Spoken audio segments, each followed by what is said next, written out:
3장 1절을 다 같이 읽으십시다. 그때 세례 요한이 이르러 유대 광야에서 전파하여 가로되. 이 세례 요한은 예수님보다도 6달 먼저 세상에 태어나신 분이십니다. 예수님은 아버지 없이 태어났고 세례 요한은 아버지 스가리아가 계시되 나이가 연노하여 도저히 그 안에 엘리사벳을 우리가 자녀를 낳을 수가 없는데 하나님이 기적적으로 성령으로 힘을 주셔서 요한을 태어나게 만들어 주셨습니다. 그러므로 요한은 인간적으로 생각할 때 태어날 수 없는 그런 처지에 마침 아브라함과 사라와 같이 그 아버지와 어머니가 연노하여 무자한데 하나님의 기적으로 잉태되어서 태어나게 하셨습니다. 그러므로 사람의 혈통을 따라 요한은 태어났지만 예수님은 성령으로 잉태되어서 성령으로 태어나기 때문에 사람의 혈통을 따라 태어나지 않습니다. 이러므로 요한은 하나님의 아들 예수 그리스도보다 먼저 와서 주님의 가는 길을 예비하는 자인 것입니다. 사람들에게 깨워 일으켜서 메시아가 온다. 주님이 오신다. 그러므로 마음을 가다듬고 준비하라는 선발대인 것입니다. 이 선발대가 와서 미리 땅을 잘 정지해 놓아야 주님이 오셔서 복음을 효과적으로 전도할 수가 있는 것입니다. 제가 부흥회 가봐도 그래요. 제가 가기 전에 먼저 우리 교회 선교단체에서 가서 잘 성회 장소로부터 시작해서 선교 준비 사항을 모두 다 살펴보고 잘 정비해 놓으면 제가 들어가서 복음 전하기 아주 쉽습니다. 그러나 선발대 가서 미리 살피고 잘 준비해 놓지 않으면 그 다음 제가 가면 호텔도 잘 준비되지 않아서 숙소를 얻지 못하여 좌왕우왕하고 장소도 잘못된 데 구해놓은 데도 있고 광고도 잘 못해놓은 데도 있고 이래서 제가 들어가서 준비를 하고 복음을 전가하려면 무척 힘이 듭니다. 이러므로 준비하는 사람 따로 있고 그 다음에 들어가서 본격적으로 일하는 사람 따로 있어야 되는 것입니다. 바로 하나님께서는 세례 요한을 먼저 보내가지고서 성령을 그에게 부어주셔서 유대 광야에서 외쳐 예수님 오시기 전에 사람들이 회개하고 마음을 가다듬고 준비해서 그리스도의 복음 말씀을 들을 수 있도록 그렇게 한 것입니다. 2절요. 회개하라 천국에 가까웠다 하였으니. 여러분 우리가 사는 나라는 천국이 아닙니다. 세상 나라에 살고 있습니다. 아담과 하와가 타락하고 난 다음에 이 세상 임금은 바로 마귀가 되었습니다. 그 세상 임금 마귀는 모든 귀신들과 더불어서 이 세상을 하나님을 모르고 예수님을 믿지 않는 곳으로 우리를 도도하게 이끌어 왔습니다. 더러운 귀신, 악한 귀신, 거짓말하는 귀신, 점치는 귀신, 연약한 귀신, 병들게 하는 귀신, 형형색색의 여러 가지 귀신들과 더불어 마귀는 이 세상을 하나님 모르는 세상, 예수님 없는 세상으로 만들어 놨습니다. 여러분, 그러므로 오늘날 보십시오. 정치를 하는 사람들도 예수님 없이 합니다. 그들의 생각 속에 예수님을 모셔 놓지 않고서 예수님 없이 합니다. 사업하는 사람도 그 마음속에 예수님을 모시지 않고 예수님 없이 사업해 나갑니다. 이 세상에 살아가는 대다수의 사람들이 그들의 삶을 아침에 일어나고 낮에 일하고 저녁에 자면서도 예수님 없이 살아오고 있습니다. 우리 예수 믿는 사람으로는 도저히 상상을 할 수가 없습니다. 그들은 그들의 관심 속에서 예수님을 완전히 내어 쫓아버렸습니다. 예수님은 관심 밖의 존재입니다. 오직 그들은 이 세상에 살면서 육신의 정욕과 안목의 정욕과 이 세상 자랑만 따라서 삽니다. 그것밖에 없어요. 육신의 정욕과 안목의 정욕과 이 세상의 자랑, 세상 것만 취합니다. 그러다가 급기야 죽음이 다가오면 취생몽사로 취해서 살아서 꿈같이 죽어 영원한 지옥에 떨어져 버리고 마는 것입니다. 떨어져 보니 지옥이더라. 떨어져 보니 인간은 잠시 살다 죽는 것이 아니라 영원히 사는 존재구나. 그것을 깨닫게 되었다는 것입니다.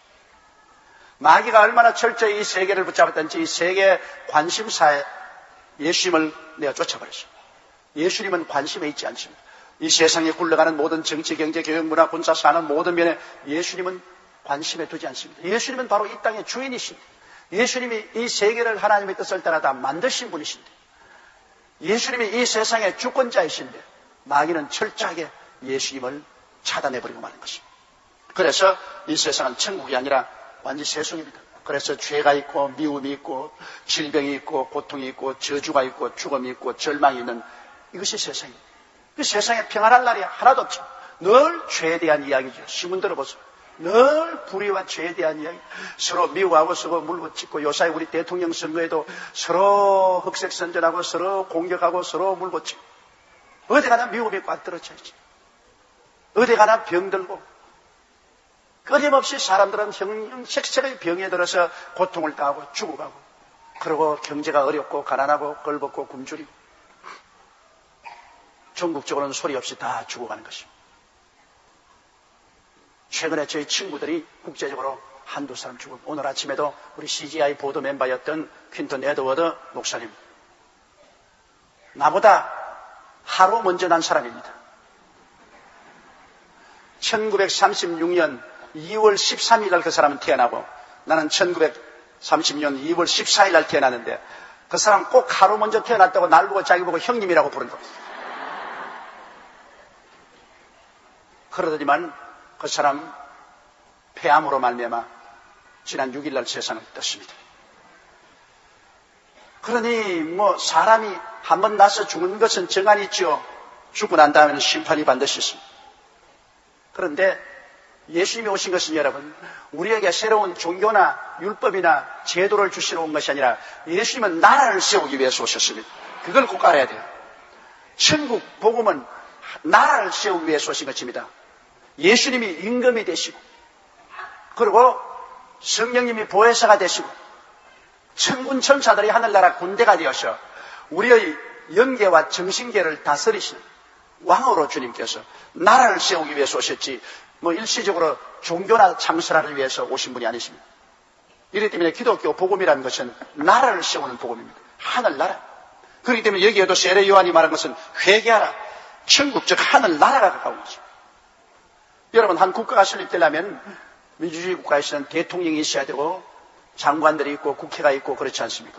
이쁜 군주국은 또 임금님이 있고 그 다음 대신들이 있고 그리고 나라가 있습니다. 하늘나라는 주님이 만왕의 왕 만주의 주가 왕권을 가지고 오시고 예수님이 왕으로 오시고 그 다음 성령이 보혜사로서 우리를 교화 감화 감동시켜 주시고 천군 천사가 우리를 지키고 보호하는 군대로서 나와서 우리의 영계와 정신계를 점령하는 것입니다. 그러므로 우리 예수 믿는 사람은 그냥 종교를 믿는 것이 아니라 우리는 왕국에 들어온 사람인 것입니다. 주 예수 그리스도의 왕국 천국에 들어온 것입니다. 하나님께서 우리를 흑암의 권세에서 건져내서 그 사랑의 아들 나라로 옮기신 것입니다. 우리는 나라에 들어온 것입니다. 그러므로 우리 마음속에 예수님은 임금님이십니다. 우리 구주일 뿐 아니라 우리의 왕이십니다. 성령은 보혜사시고 천군 천사가 이 나라의 군대가 되어서 우리를 둘러 진치는 것입니다. 그러므로 여의도 순복음교회는 한 하늘 나라인 것입니다. 그냥 종교단체가 아닙니다. 예수님이 임금이시고 여기에 여러분 이 나라이기 때문에 나라에는 군대가 있어야 하지만 경찰과 군대가 여기에 빽빽하게 천군 천사들이 경찰과 군대로 우리를 둘러 진치고 있는 것입니다. 천사들이 우리를 둘러 진쳐서 우리를 지켜주시고 보호하시고 인도하여 주십니다. 언제나 그 생각을 잊어서는 안 됩니다. 우리는 나라에 속한 사람입니다. 우리 육은 대한민국이라는 나라에 속해 있습니다. 육신의 나라에 속해 있지만은 우리는 영적으로는 하늘나라에 속해 있습니다. 하늘나라가 이미 영적으로 우리 가운데 임하였습니다. 여기 세례 요한은 회개하라 천국이 가까워왔죠. 그러나 지금은 천국이 우리 속에 들어와 있는 것입니다. 천국이 여기 있다 저기 있다도 못하는 이 하늘나라는 너희 안에 있나니라. 하늘나라가 바로 예수님 임금이 오셔야 나라가 서지 않습니까? 임금이 없는데 나라가 섭니까? 그런데 세례 요한은 임금이 오실 것을 선전하기 때문에 나라가 가까워되는데 예수님이 오시고 난 다음에는 나라가 임하여 버린 것입니다. 나라에 임하옵시니 나라가 이미 임하신 것입니다. 세례 요한 때는 나라가 가까워왔으나 지금은 예수님이 이미 와서 우리 속에 들어와 계시니 나라가 임하여 있는 것입니다. 할렐루야. 그 예수님은 이 나라를 세우고 임금이 되기 위해서 아담과 하와 이후에 마귀에게 팔려버린 인생들을 하나님 앞에서 다 값주고 사셨습니다. 그러기 위해서 십자가 걸어진 거예요. 예수님이 십자가에 몸지고 피를 흘린 것은 하나님 앞에서 버림을 받은 인생들을 하나님 앞에서 죄값을 갚음으로 말미암아 도로 사는 것입니다. 예수님의 피를 흘려 마귀에게서 우리를 산 거 아닙니다. 여러분, 마귀는 하나님처럼 강하지 않습니다. 절대로 우리를 마귀에서 값주고 산 것 아닙니다. 사람이 타락하니까 마귀가 점령한 것입니다. 아버지에게 쫓겨나오니까 깡패가 기다리고 있다가 얻다 더 잡았다 그래 잡는 것입니다. 깡패가 잡은 것 아닙니다. 아버지에게 쫓겨나오니까 깡패가 잡았죠. 우리 구원받는 것도 하나님 아버지께 범죄하고 쫓겨나기 때문에 마귀에게 잡혔는데, 하나님 아버지 앞에 죄사함을 받으면 자동적으로 우리는 하나님의 능력으로 아버지께로 돌아가는 것입니다. 절대로 이원론적으로 생각하면 마귀는 여러분 아무것도 아닙니다. 세상 말로 말하면 병신 뒤따라집니다. 하나님의 보좌를 찬탈하다 쫓겨난 천사장에 불과한 것입니다. 그게 하나님과 어떻게 동등되어서 우리를 가지고서 예수님 보혈로 대가를 받고 내주간 그런 장사 흥정이 아닙니다. 예수님은 우리를 피값을 주고 하나님께로부터 사주신 것입니다. 하나님 앞에 범죄했기 때문에 예수님은 하나님 앞에서 피를 흘려서 우리를 값주고 사신 것입니다.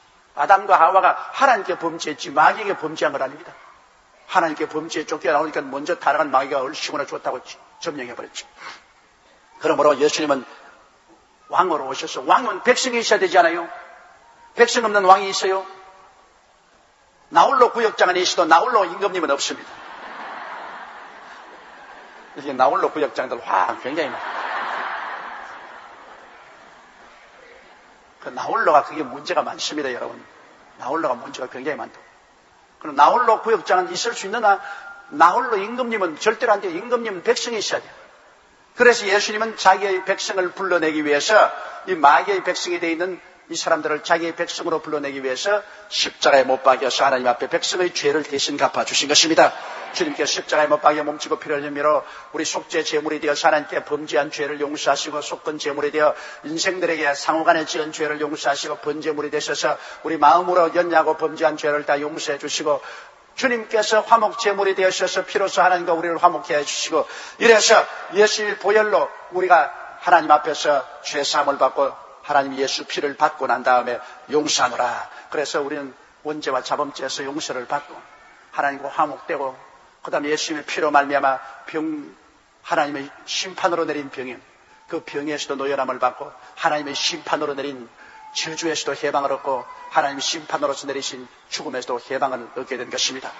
여러분, 이 세상에서 죄를 지었기 때문에 그 죄값으로 심판을 받아서 병들고, 심판을 받아서 저주받고, 심판을 받아서 죽어 멸망받는 것입니다. 이것은 축복이 아니라 하나님 심판입니다. 그러므로 죄 용서함을 받았기 때문에 하나님은 그 심판을 모두 다 중지시킨 것입니다. 제하해 준 것입니다. 그래서 예수님이 임금으로 오신 하늘나라는 예수님께서 용서를 가지고 우리를 부르시며, 주님께서 치료로 다스리시고 축복으로 다스리시고 영생복락으로 다스리시는 것입니다. 이 하늘나라예요. 여러분과 내가 하늘나라에 들어가죠. 우리 임금님은 우리 영혼이 잘됨같이 우리가 범사에 잘되며 강건하기를 간구하십니다. 우리 임금님은 우리에게 생명을 주되 풍성해 주기를 원합니다. 예수님께서 이와 같이 십자가의 보혈을 흘려서 주의 백성들을 위해서 속죄를 하셨는데, 이제 이 소식을 듣고 믿고 들어오면 다 주의 백성이 되는 것입니다. 아무나 오게 예수님을 믿고 들어오는 사람들은 다 주의 백성이 되어서 하늘나라에 들어와서 하나님의 나라의 은혜를 누릴 수가 있습니다.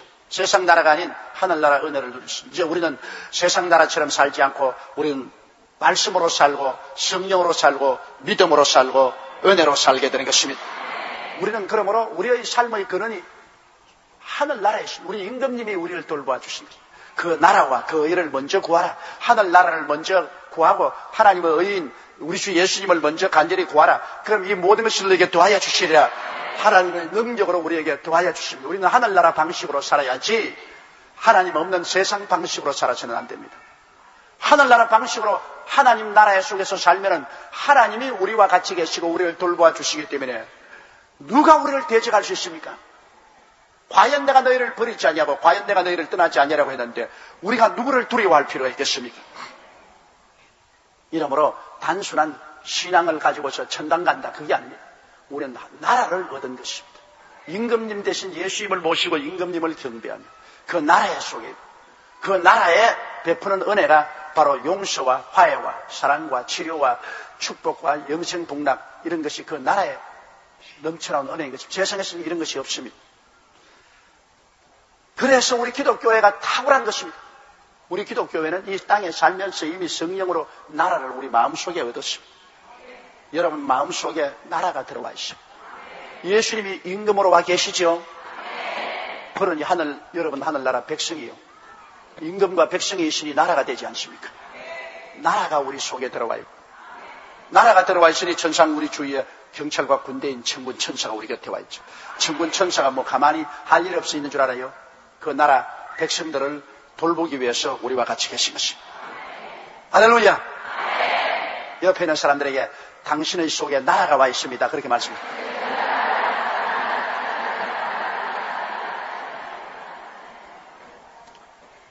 그런데 이 나라는 회개해야 받아들일 수 있어요.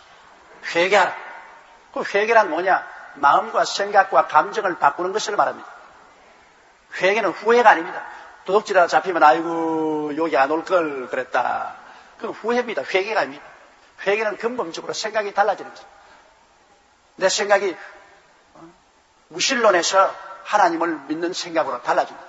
불신앙에서 신앙의 세계로 마음과 생각이 달라지는 것입니다. 회개는 생각이 달라지고 감정이 달라집니다. 하나님을 사랑하지 않은 하나님을 사랑하게 되고, 예수님을 사랑하지 않던데 예수님을 사랑하게 되고, 교회를 사랑하지 않던데 교회를 사랑하게 되고, 그 다음에 죄를 미워하게 되고, 불의를 미워하게 되고, 추악을 미워하게 되고, 방탕을 미워하게 되고, 이런 감정적인 변화가 따라옵니다. 생각이 달라지고 감정이 달라지고, 그리고 행위가 달라지고, 사는 행위가 달라지고, 술 먹던 사람 술 취하지 않고, 방탕한 사람 방탕하지 않고, 도둑질하는 사람 도둑질하는 거 버리고, 아편 중독한 사람 아편 버리고, 이렇게 행동에 벌써 변화가 다가오는 것입니다. 허물벗듯이 벗어버린 것입니다. 이러므로 회개가 이와 같이 열매를 맺게 됩니다. 회개에 합당한 열매가 있어야지, 회개에 합당한 열매가 없으면 그는 후회를 했지 회개한 건 아닙니다. 회개는 반드시 옛사람을 벗어버리고 새사람을 입는 역사가 눈에 일어나게 되는 것입니다. 예수님을 믿고 난 다음에 변화가 와요. 변화가 왔어.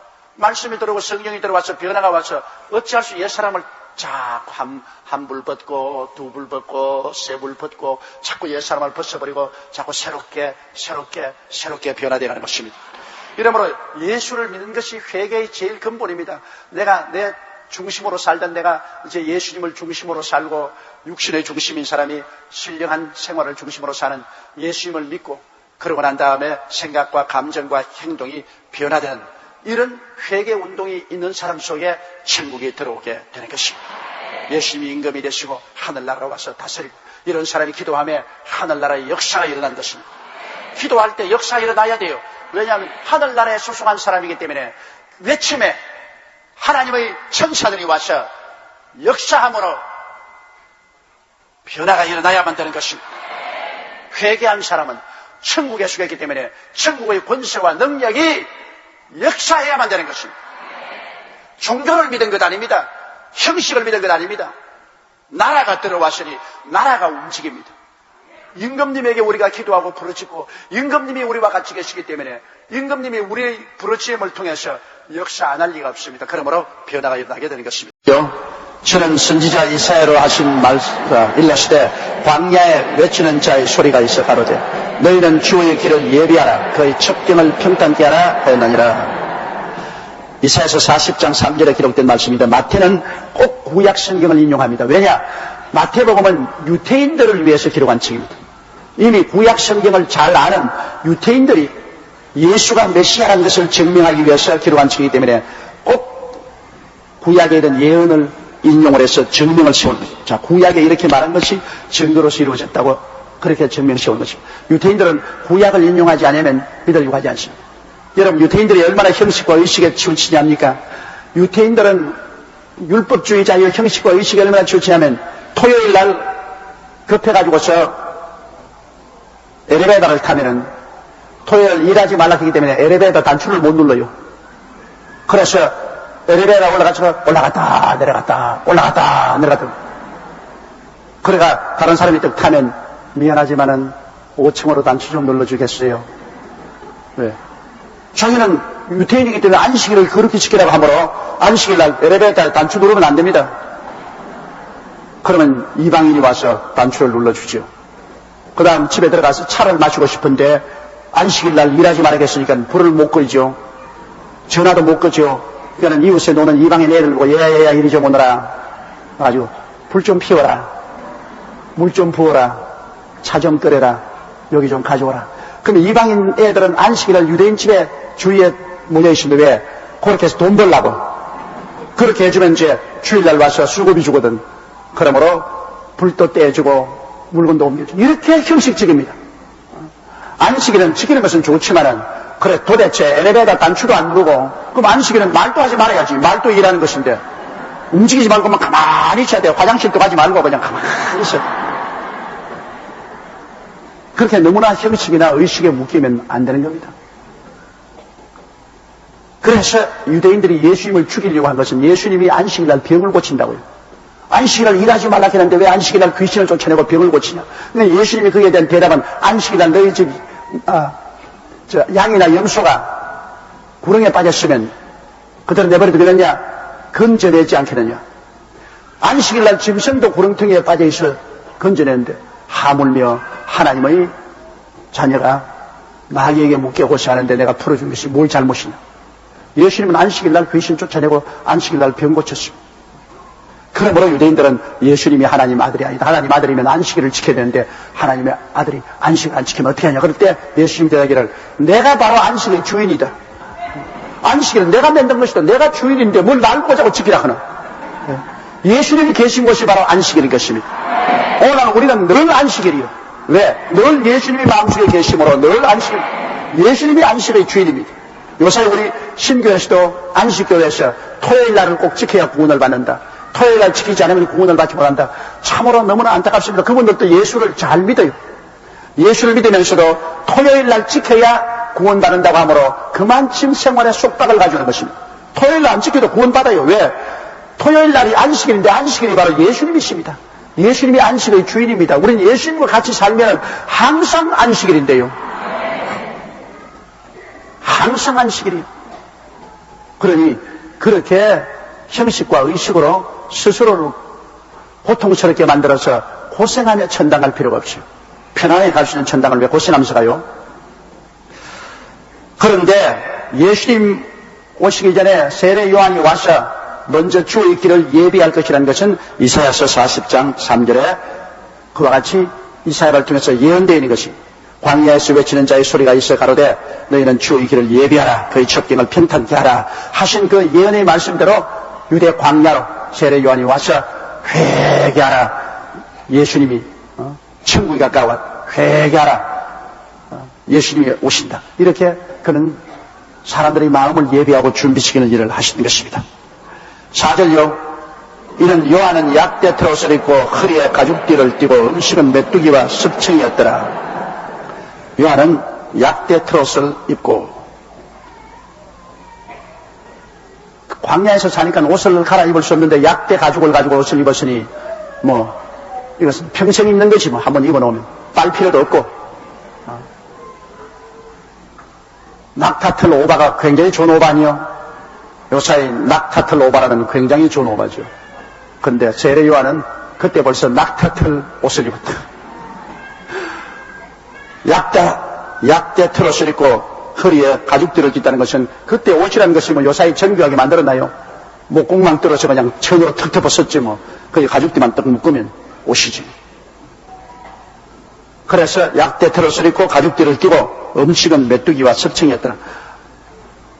굉장히 건강식을 먹었어요. 보면 제일 건강하지 않은 음식이 고기입니다. 여러분, 고기가 제일 건강하지 않습니다. 그렇기 때문에 인간이 고기를 먹기 전에는 500년, 600년, 700년, 900년까지 살았습니다. 노아 홍수 이후로 주님께서 말씀하기를 너희 날수는 120년이 되리라. 그러므로 고기를 먹으라. 그렇게 말씀하셨습니다. 그 노아 홍수 전까지는 주님이 고기를 못 먹게 했어요. 고기를 절대 못 먹어요. 인간은 채소만 먹고 살아갔어요. 채소만 먹을 때 인간은 아주 장수했습니다. 그런데 노아 홍수 이후로 주님께서는 너희 나는 120년이 될 것이라 하시고 그 다음 고기를 먹으라 그랬습니다. 그러니까 빨리 죽으려고 하면 고기 많이 먹어라. 미국산 네브라스카산 소고기 105 대장균이 있는 고기를 많이 먹어라. 그러면 빨리 죽을 것이다. 좌우간 고기는 원래 하나님이 우리 사람을 지을 때 아담과 하와에게도 지상에서 나는 열매를 먹으라 했지 고기 먹으라고 안 했어요. 고기를 먹는 것은 인간이 타락한 이유로 하나님이 인간이 이렇게 번식하지 못하게 하기 위해서 오래 못 살게 하려고 고기 먹으라는 것입니다. 그걸 좋다고 고기를 밤낮으로 먹는 사람은 죽음의 파티를 하는 것입니다. 고기 먹는다고 아유 우리는 가난해가지고 고기도 못 먹고 꽁보리밥만 먹고 웃기는 소리 안 해. 건강식 1등 건강식이 꽁보리밥입니다. 요사이 꽁보리밥보다 더 건강식이 있어요. 옛날에 거지들이 그냥 꽁보리밥에 김치찌개 같은 거 얻어가지고서 비벼가지고서 먹고 싶은 거가 불쌍하다 그렇게 생각했는데 이제 보니까 이 음식을 먹고 있었어요. 인류식을. 옛날에 집에서 일하는 아가씨들 보고 나는 늘 불쌍히 느꼈어요. 저는 마음이 약해가지고서 남이 어려움 당하는 거 보면 늘 불쌍하고 괴로워요. 그래서 집에서 일할 때 언제 일하는 애들 늘 불쌍해요.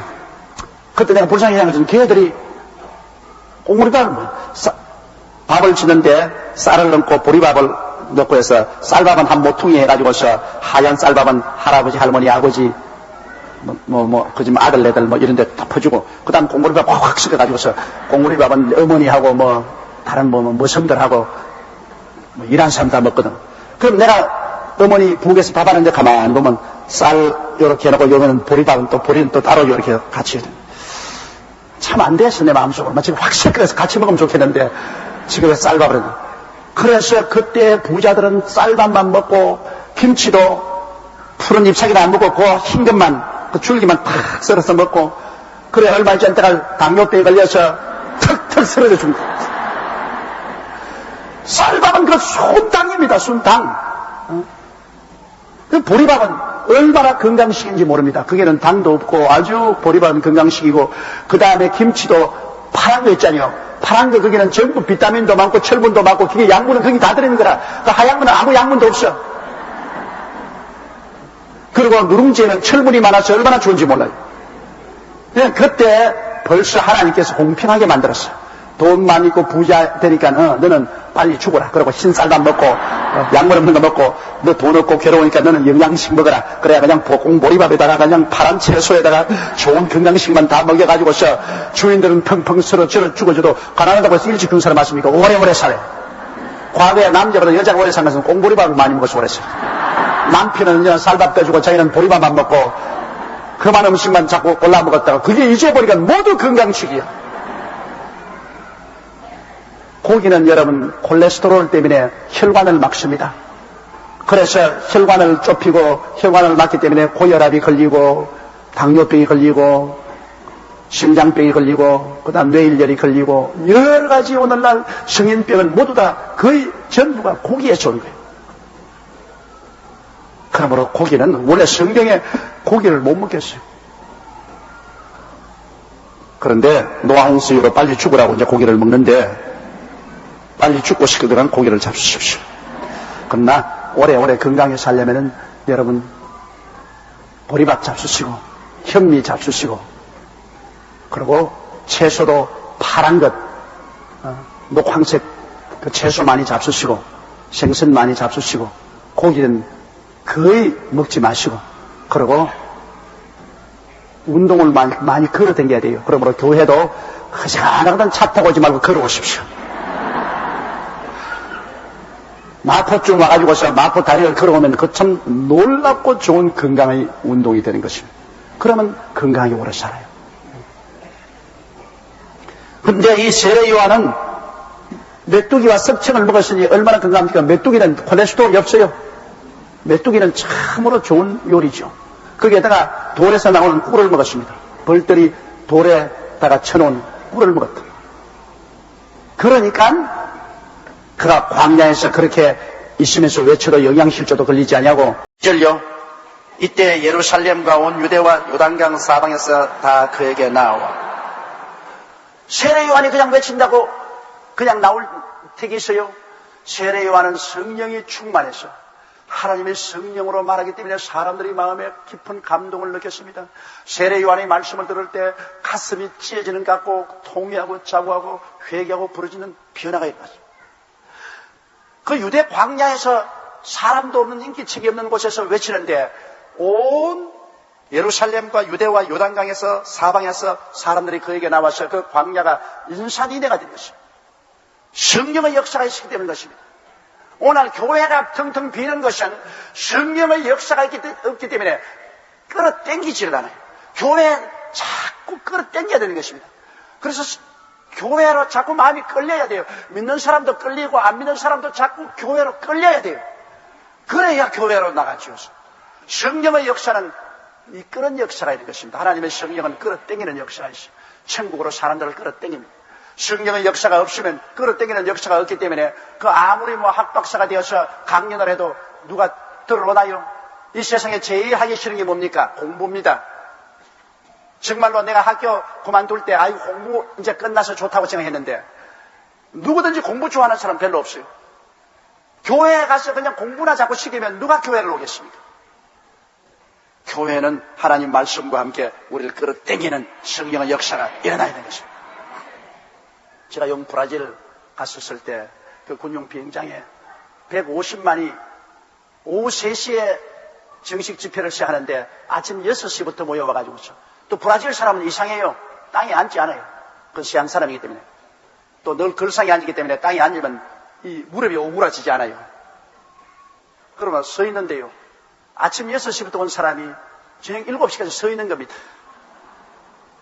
그리고 150만이 와서도 전부 가슴과 가슴을 맞대고 서 있어요, 이렇게. 그게 너무 더우니까 막 기절을 하니까 그 기절하고 자빠지고 그래요.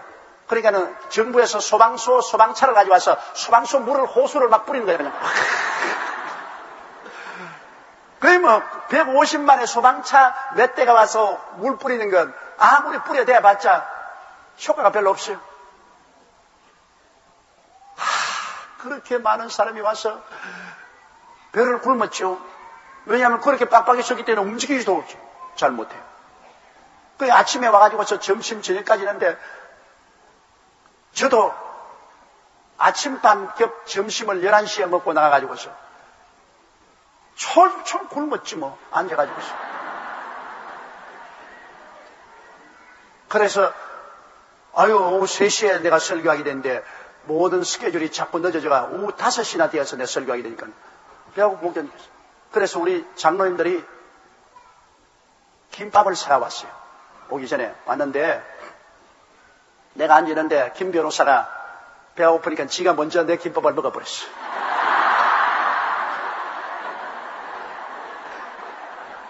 이런 날 먹으라는 김밥을 지가 먼저 먹어버렸어.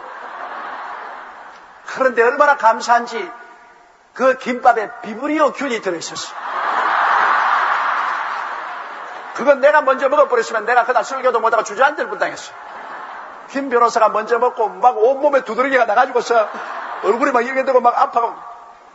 그럼 내가 봐라, 네가 내보다 먼저 먹었으니까 하나님이 나를 미워하셔서 목사님 올 병을 내가 오르게 그냥. 그래 그날 내가 안수기 들었지. 하나님 아버지 불쌍히 여겨주십시오. 이 사람이 대신 먹어줬기에 감사하지, 안 먹어주었으면 내가 먹고 배가 아팠으면 내가 설교도 못하겠는데 고쳐주십시오. 그 식중독이 걸려서 온몸에 그냥 두드러기가 나면 일주일 간다 그러는데 고이 아침에 싹 나버렸어. 하나님 기적입니다. 싹 나버렸어. 그러니까 안 먹어서 감사하고 그날 그거 먹었으면 내가 절단 날 뻔당했어. 그래서 설교하기 전에 너무 배가 고파서 그냥 배가 등까지 붙었는데요. 그런데 내가 하나님 150만이나 써있는 이곳에 내가 이렇게 배가 고파 어떻게 설교를 하겠습니까? 주여 성령께서 나를 도와주시옵소서. 아직도 죽기 아니면 살기지. 그러면서 일어났는데 성령께서 임하시니까 언제 배가 고팠느냐, 힘이 얼마나 펄펄 나는지 나중에 내 통역이 목이 쉬어가 연방 저는 계속해서 물을 자꾸 마시면서 설교를 하는데 나중에 불쌍해서 그쳤다고. 내가 좀 더 하려고 그러는데 이 사람 도저히 쓰러지겠어. 내가 보니까 너무 그냥 얼굴이 빨갛고 목이 쉬고 이렇게 했어요. 그래서 결국 성령의 능력이 오시면 모든 것을 다 이길 수 있다. 그리고 성령의 역사가 없이 왜 150만이 모입니까, 여러분? 성령의 역사로서 끌어당기지 않은데 어떻게 모입니까? 축구 경기 할 때보다 더 많은 사람이 모였으니. 그러므로 끌어당기는 것이 있어요. 목사님들도 그래요. 기도를 많이 하고 하나님 성령이 계신 목사님은 강단에 올라와서 입만 열면 별로 신통치 않은 말을 해도 그 말이 구수해요. 마음이 그렇다겠는데 공부도 많이 하고 뭐 박사가 된 사람이라도 와서 여러분 오늘은 창세기 그만 와 이거 내 죽었네. 내 저 설교 다 어떻게 듣고 있었고 그런 생각할 때가 많습니다. 왜냐 나도 옛날에 평신도 시절을 지냈기 때문에 안다고요.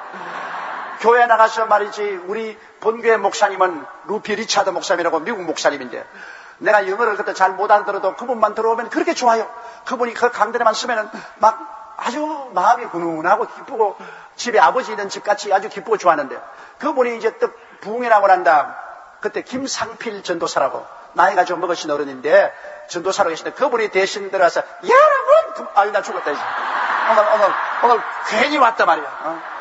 저 사람 올 줄 알았으면 오늘 교회 안 나오는데 와 그 사람은 막 하는데 막 잠이 너무 와가 막 안 잘라고 막 이래도 막 이래도 얼마나 내 고생했는지 몰라. 그래서 여러분 성령 충만한 주의 종을 만나는 것도 굉장한 큰 축복이라고요. 사람이 은혜 받는 것 지식이 많아서 받는 것이 아닙니다. 성령이 끄는 것이 있어요. 매력이 있어야 돼. 매력이. 그러면 그게 은혜를 받는다 그래요. 그러니까 이 유대 광야에 이렇게 많이 모인 것은 세례 요한이 성령이 충만해서 말씀을 증거했기 때문에 사람들이 그렇게 많이 모였어요.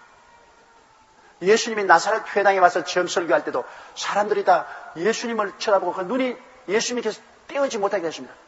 너무나 예수님이 입에서 나온 말씀이 막 적과 꿀같이 달기 때문에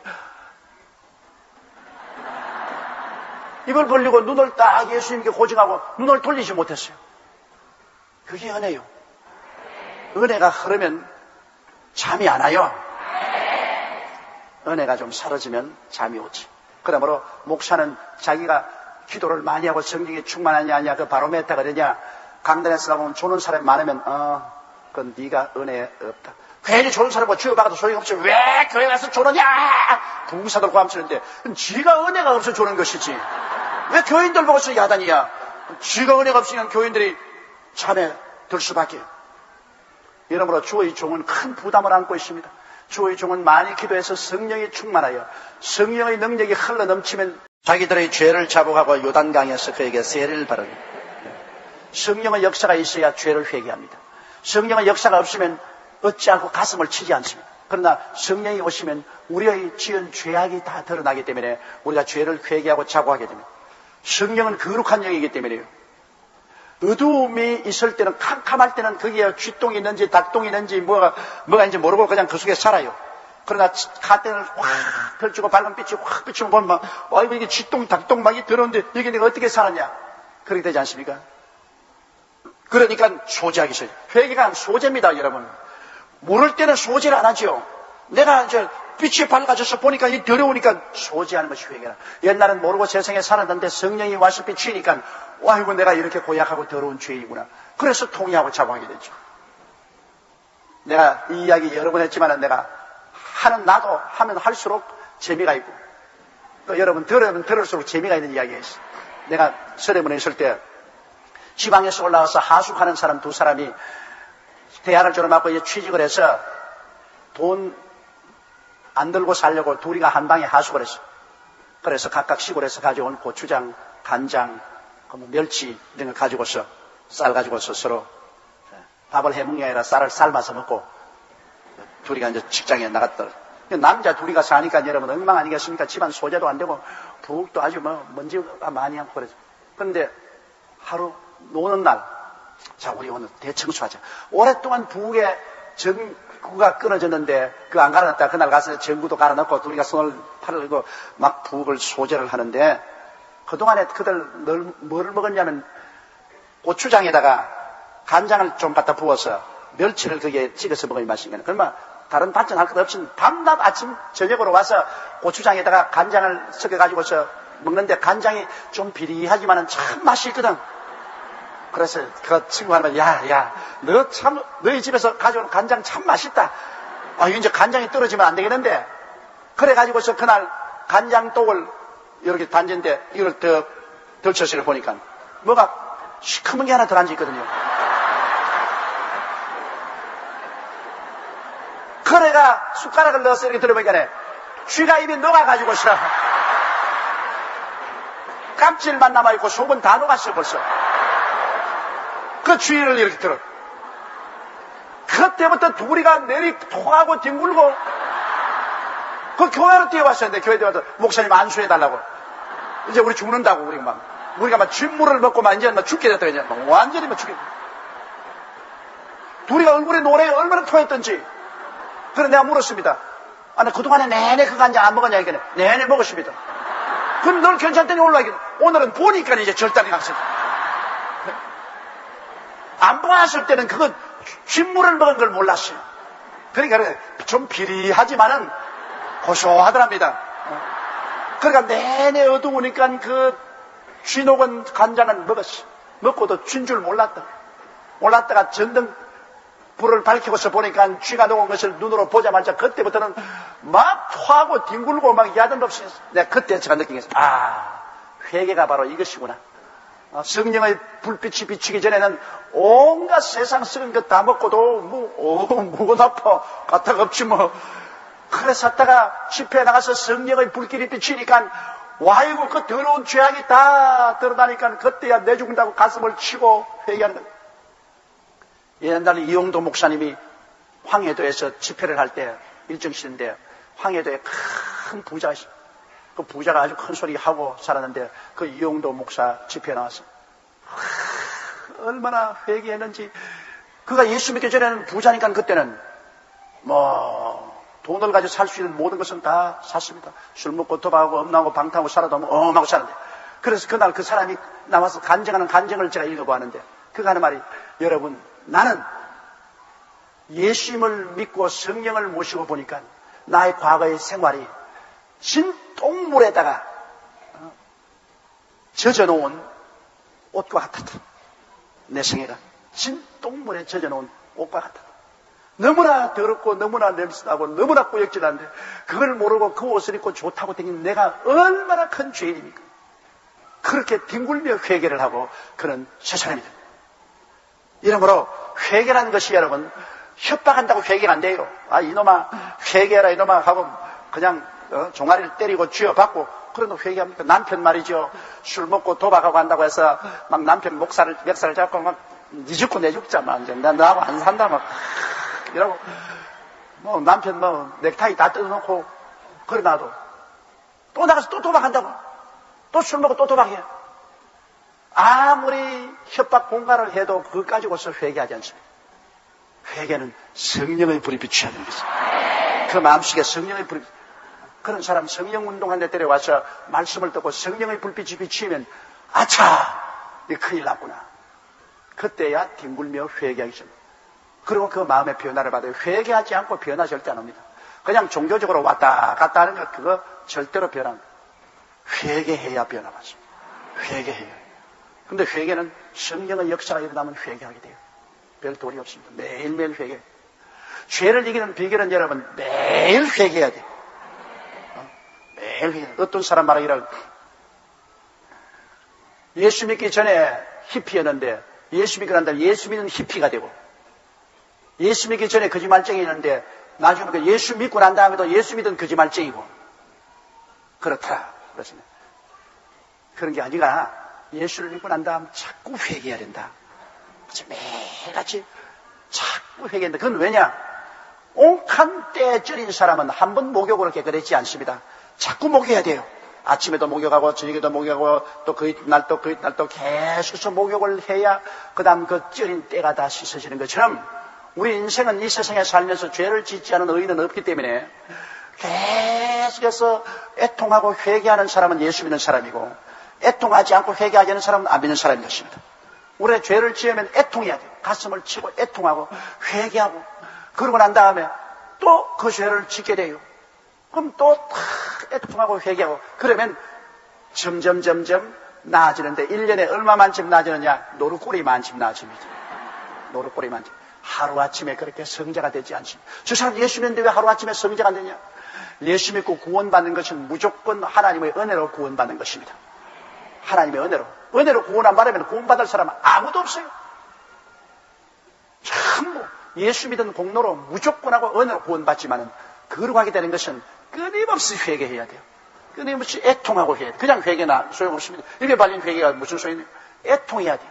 애통하는 자는 복에는 제가 위로함을 얻을 것이며, 그냥 가슴을 치고 자기 죄에 대해서 애통하고 회개하고 이것을 벗어나게 해달라고 몸부림을 치고, 그래서 조금씩 나아져서 세월이 지나가서 5년이 되고 10년이 되고 보면, 아, 옛 사람은 다 지하고 보라, 새 것이 되었도다. 그렇게 성화가 이루어지는 것입니다. 그리고 이제 세례를 받았던, 이 세례 받는다는 것은 여러분 하나님과 사람 앞에서의 형식입니다. 세례하는 것은 헬라어로 밥티조라고 해서 침례를 말하는 것은 물에 잠겼다가 일어나는 것입니다. 요사이 많은 교파에서는 그냥 손을 찍어서 물에 바르는데, 이것은 약식 세례라고 합니다. 약식 세례를 하는데 사람을 물에 잠기려니까 귀찮으니까 약식 세례를 하는 것입니다. 혹시 약식 세례는 어떤 데 필요하냐? 병원에서 죽어가면서 예수를 믿었는데 도저히 병원에서 움직일 수 없을 때, 그때는 약식 세례할 수도 있겠죠.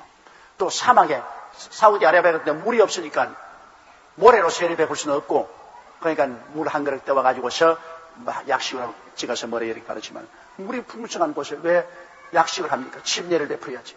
원래 예수님도 침례를 받았어. 모든 초대교회 성도들은 다 물에 내려가서 물에 침례 받는 거예요. 그건 왜냐? 이 세례하는 것은 원래 우리 한국에 세례하는 말을 쓰지 말고 성경 번역을 올바르게 하려면 침례라고 해야 되는 거죠. 물에 내려가서 물 무덤에 들어갔다, 그 말인 것입니다. 무덤에 장사지는 의미를 하는 것입니다. 물을 찍어서 어떻게 무덤에 들어가는 것입니까? 완전히 물에 잠겨서 무덤에 들어갔다. 그리고 옛사람은 죽었다. 그리고 무덤에서 일어나면서 이제는 새 사람으로 부활해서 일어났다. 그것을 상징적으로 보여주는 것입니다. 세례받는 것은 하나님 앞과 사람 앞에서 상징적으로 이것을 보여줍니다. 나는 예수님과 함께 죽고 장사지는 바 되고 함께 부활하사 함께 그리스도 안에서 보좌에 앉았다는 것을 보여주는 것을 말하는 것입니다. 그러므로 세례는 꼭 받아야 돼요. 세례 안 받았다고 해서 구원을 받는 것은 아니지만은 주님이 받으라고 했기 때문에 순종을 해야 되는 것입니다. 여러분, 순종이 제사보다 낫습니다. 나는 세례 안 받아도 까지 끝나는 구원받는다.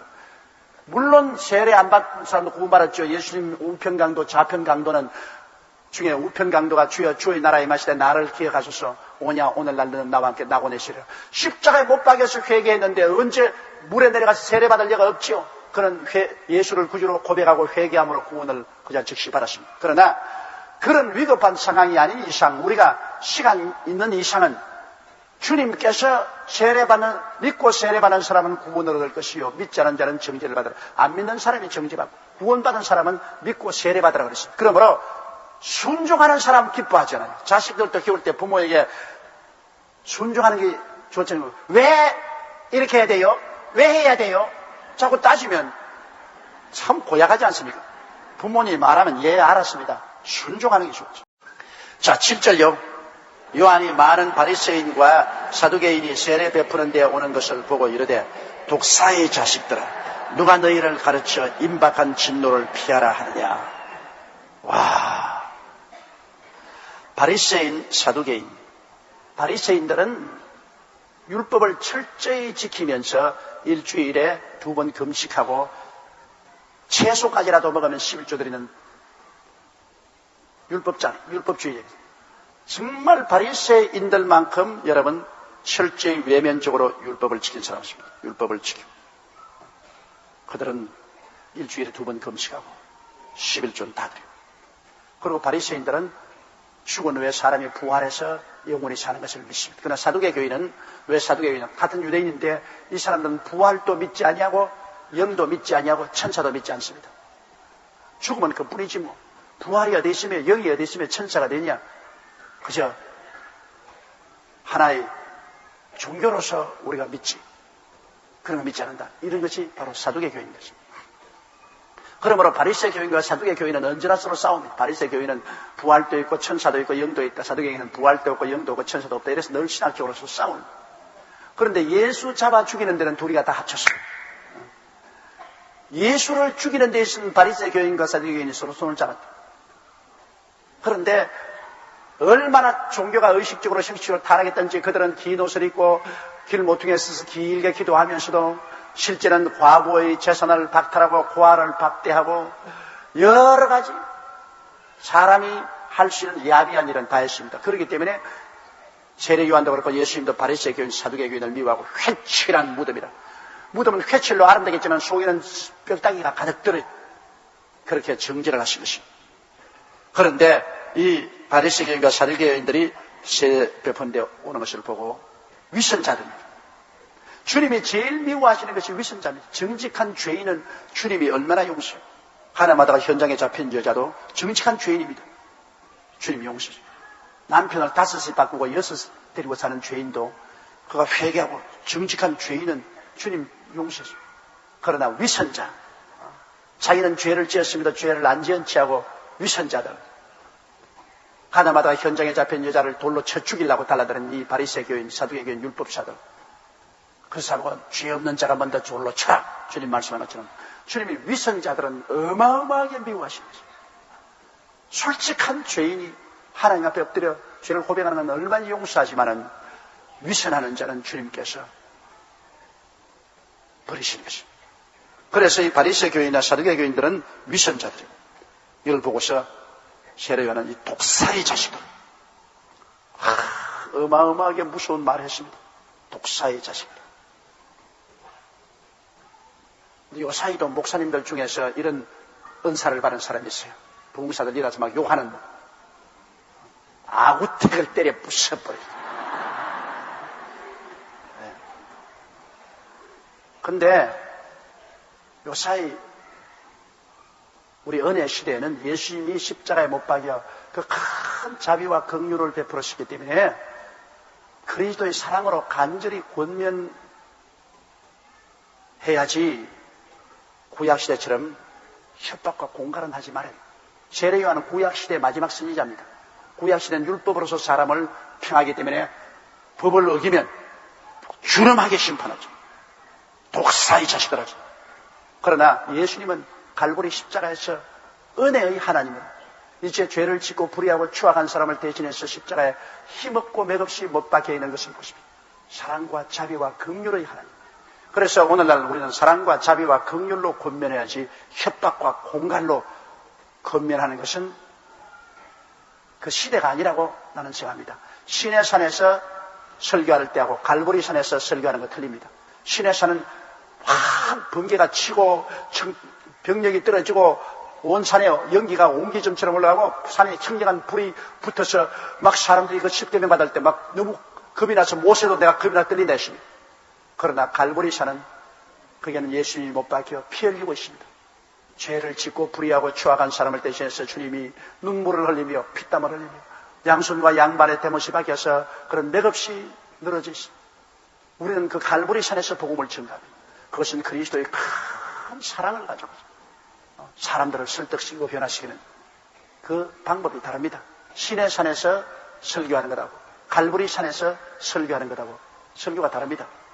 이래서 저는 40년 목회 생활에 언제나 갈보리산에서 주님의 사랑과 은혜와 자비와 긍휼로서 사람들을 설득시키고 회개시키려고 해왔습니다.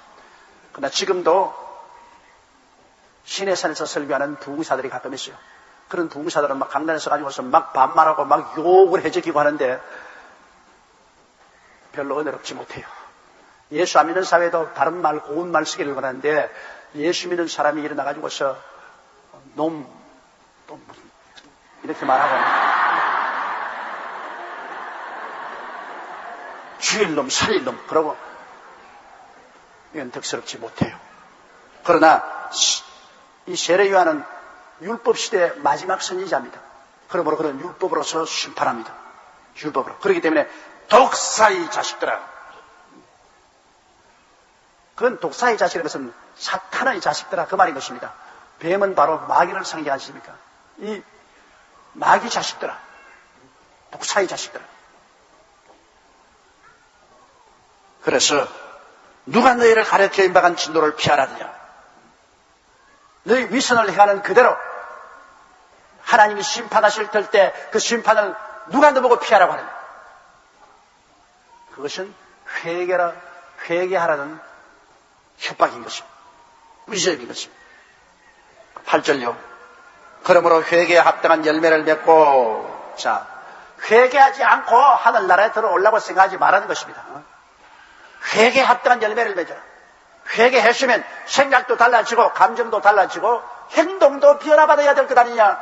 회개 열매를 가지고 나오더라. 종교를 가지고서 하늘나라 들어가려고 생각하지 마라. 맞았습니다, 여러분. 종교를 가지고 하늘나라 못 들어가요. 기독교를 가지고 하늘나라 못 들어가요. 회개의 열매를 맺어야 되는 것입니다. 9절요. 속으로 아브라함이 우리 조상이라고 생각하지 말라. 내가 너희에게 이르노니 하나님이 능히 이 돌들로도 아브라함의 자손이 되게 하시리라. 이스라엘 백성 생각에는 아브라함이 하나님의 택한 분이요, 아브라함의 자손이 유대민족이기 때문에요. 조상이 아브라함이면 다 선민이다. 조상이 아브라함이면 다 구원받았다. 그렇게 생각하는 사람이 많습니다. 아브라함 때 환례를 베풀었기 때문에 우리가 환례만 받으면 그 다음에는 조상이 아브라함이기 때문에 구원받은 사람이다. 그래서 온갖 세속적인 삶을 다 살아도 우리 조상이 아브라함이다. 나 환례 받았다. 그렇게 해서 구원 못 받는 거는 하나님께서는 너희 아브라함의 자손이라고 큰 자랑하지 마라. 이 돌로 가지고도 지금 하나님은 아브라함 자손 만들 수 있다. 그러니까 구원이라는 것은 여러분 혈통으로 구원받는 거 아니라는 것입니다. 가문으로 구원받는 것이 아니고 혈통으로 구원받는 거 아닙니다. 우리 아버지가 장로고 우리 아버지가 권사였다. 내가 옛날에 부산에서 징병검사를 갔는데 그날 내가 통역하는 켄 타이스라는 선교사가 부흥회를 인도하기 때문에 내가 통역을 가야 됐습니다. 아침에 내 징병검사를 받아야 되는데 그건 통역을 안 해주면 통역이 없어요. 그래서 할 수 없이 내가 아침 부흥회에 나가서 켄 타이스 목사님 통역을 해주고 난 다음 점심 먹고 오후에 징병검사를 받으러 가는데 내 혼자 가서는 큰일 나기 때문에 그때는 미국 사람이라면 다 사람들이 절절 기지않아요. 그래서 코쟁이 이제 켄 타이스 목사를 데리고 징병검사에 가서 검사장에 가가지고서 이 사람이 근데 통역인데 통역하기 때문에 아침에 검사 못하고 오후에 왔으니 오후에 좀 해달라고 부탁을 했어요. 그런데 내가 떡 갔는데 내 앞에 이제 징병검사를 하는 군의관이 나를 쳐다보더니만 예수 믿으면 죄리야? 예수 믿으면 다야? 그래요. 그래서 내가 죄송합니다. 그러나 예수 믿는 사람으로서 통역을 안 할 수 없어서 아침에 통역 오후에 왔으니 죄송합니다. 딱 아주 담배를 해서 불을 착 켜서 나도 세례교인이야. 와, 내가 깜짝 놀랐어. 나도 대구 계명 학교, 기독교 학교 졸업하고 나도 세례교인이야. 예수 믿으면 단줄 알아? 법을 지켜야지. 그때 내가 보기에 이 사람 군의관이고 세례교인이라면서 담배꼬나 물고 말이야. 내 옆에 연기 품어가면서 저렇게 큰 소리 하느냐. 예수 믿고 세례교인 같으면 야, 너 잘했다. 너 정말 하나님 사업을 먼저 하고 그렇게 왔으니까 수고했다. 잘했다. 그렇게 칭찬해 줘야 될 것인데 세례교인이라면서 예수 안 믿는 사람은 아무 말도 안 하는데 세례교인 이 사람이 그냥 한몫도 떠가지고서 나보고 고함을 치더라고. 지금까지도 잊어버리잖아. 그 사람 어디 갔는지는 모르겠지만 지금 잊어버리잖아. 예수 믿는 사람이 한숨을 더 떠서 그냥 욕을 하더라고. 그러므로 세례받았다고 해서 구원받는 건 아닙니다. 우리 아버지가 장로고 우리 어머니가 권사였다.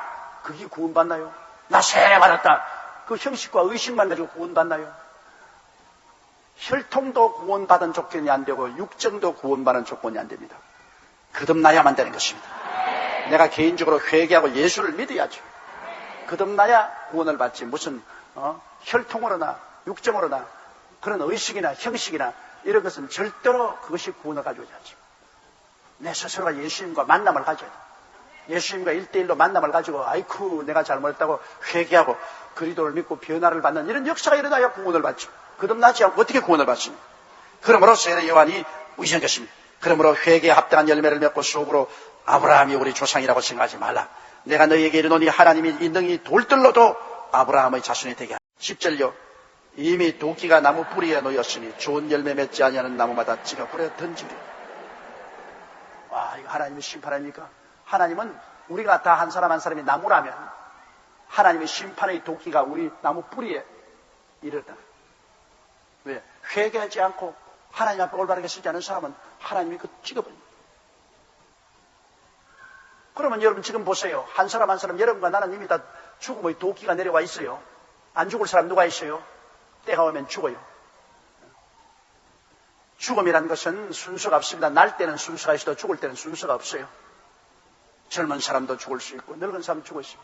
죽음이란 도끼가 우리의 나무 뿌리에 이미 도끼가 이렇게 들려있어요.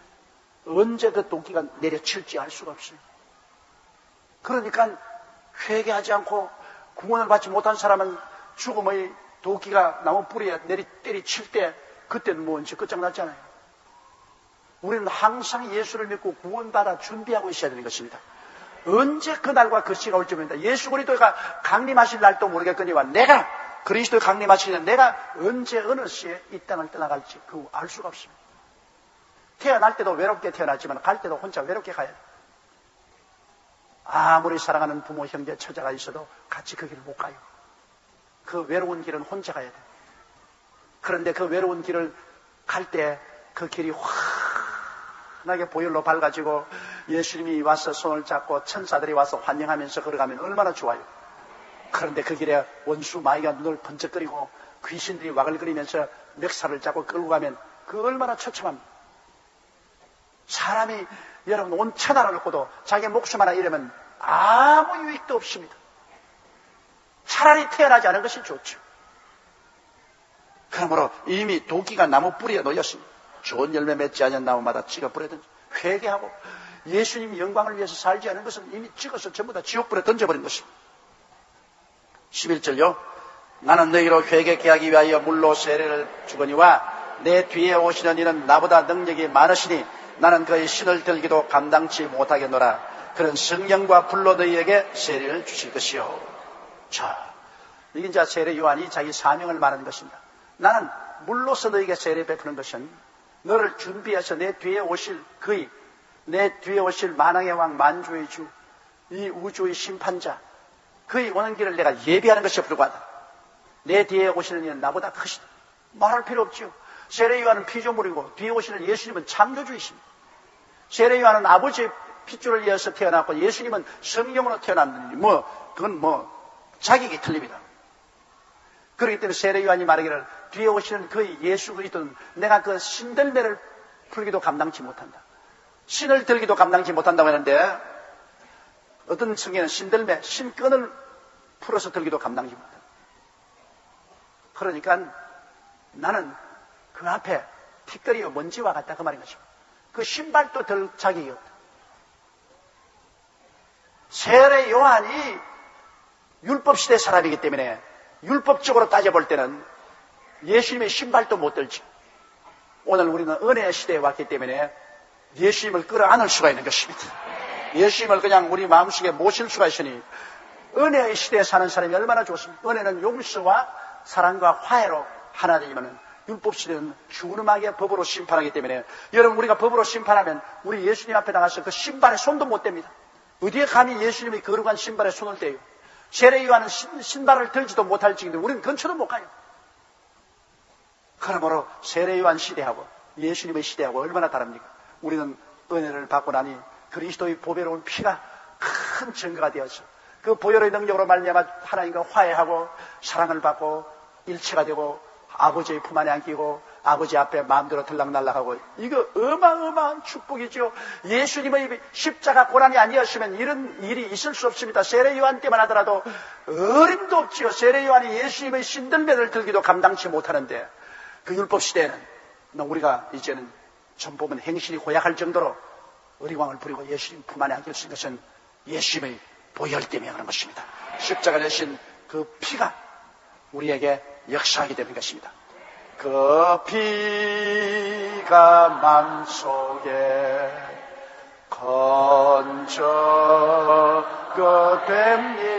건져됩니다.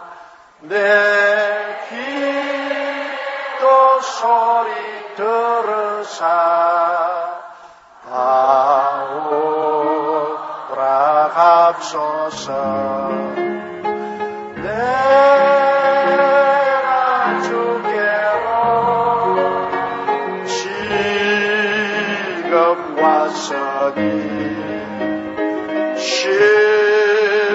십자가의 보혈로 날 씻어주소서. 그 보혈의 권능 때문에 이제 우리는 감히 하나님 앞에 담대하게 나올 수가 있는 것입니다. 이걸 알고 우리가 정말 감사를 해야 됩니다. 이 예수님이 오시면 성령과 불로 너에게 세례를 주십니다. 나는 물로 세례 주는데 주님은 성령과 불로 세례를 받고 성령이 와서 우리에게 불로서 모든 죄악을 태우시고 변화시킨 성령과 불세례.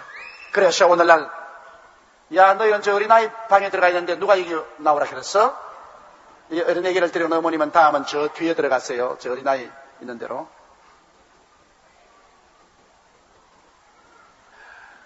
오늘 우리 교회가 다른 교회가 다른 것이 무엇입니까? 우리의 특색은 우리는 예수님의 세례를 받는 사람인 것입니다. 성령과 불로 세례받는 사람. 성령과 불로 세례. 그래서 우리는 물로 세례받은 사람보다 성령과 불로 세례받아 주님과 더 깊은 관계를 맺고 하나님의 권세와 능력 속에 있게 되는 것입니다. 자, 12절요. 손에 키를 들고 자기의 타작마당을 정하게 하사 알곡은 모아 곡간에 들이고 죽증이는 끄이지 않은 불에 태우시리라. 주님께서 오늘은 타작마당에 계신 것입니다. 오늘 온 세계 복음을 증거해서 주님께서 알곡을 만들어서 알곡은 하늘나라 곡간이 이 교회가 하늘나라 곡간 아닙니까? 알곡은 전부 교회로 모이고 죽증이는 전부 세상에 들어왔다가 나중에 주님께서 심판하실 때 교회는 다 들어 천국으로 데려가고 이 세상은 불로 심판하실 것입니다. 하늘이 큰 소리에 드러나고 땅이 열렬한 불에 녹아질 것이랬습니다. 이러므로 주님께서 오늘날 주님 이 세상이 주님의 추수 들판입니다. 여기에서 주께서 자꾸 전도해서 알곡은 모아 교회 하나님의 곳간에 차곡차곡 사는데 여러분이 지금 와 있는 것은 하늘나라 곳간에 들어와 있는 것입니다. 알곡들 모으는 곳간에 들어와 있으니 여러분은 예비된 것은 천국의 영광입니다. 그러나 이 곳간에 아무리 돌아해도 곳간에 안 들어오는 것은 죽정입니다. 주님께서 이 성경에 말하기를 죽정이는 끄지지 않은 불에 태우시리라. 나중에 끄지지 않은 영원한 불에 던집니다. 그는 그곳에서는 구더기도 죽지 아니하고 불도 끄지지 아니하고 모르다 소금치듯 함을 받으리라.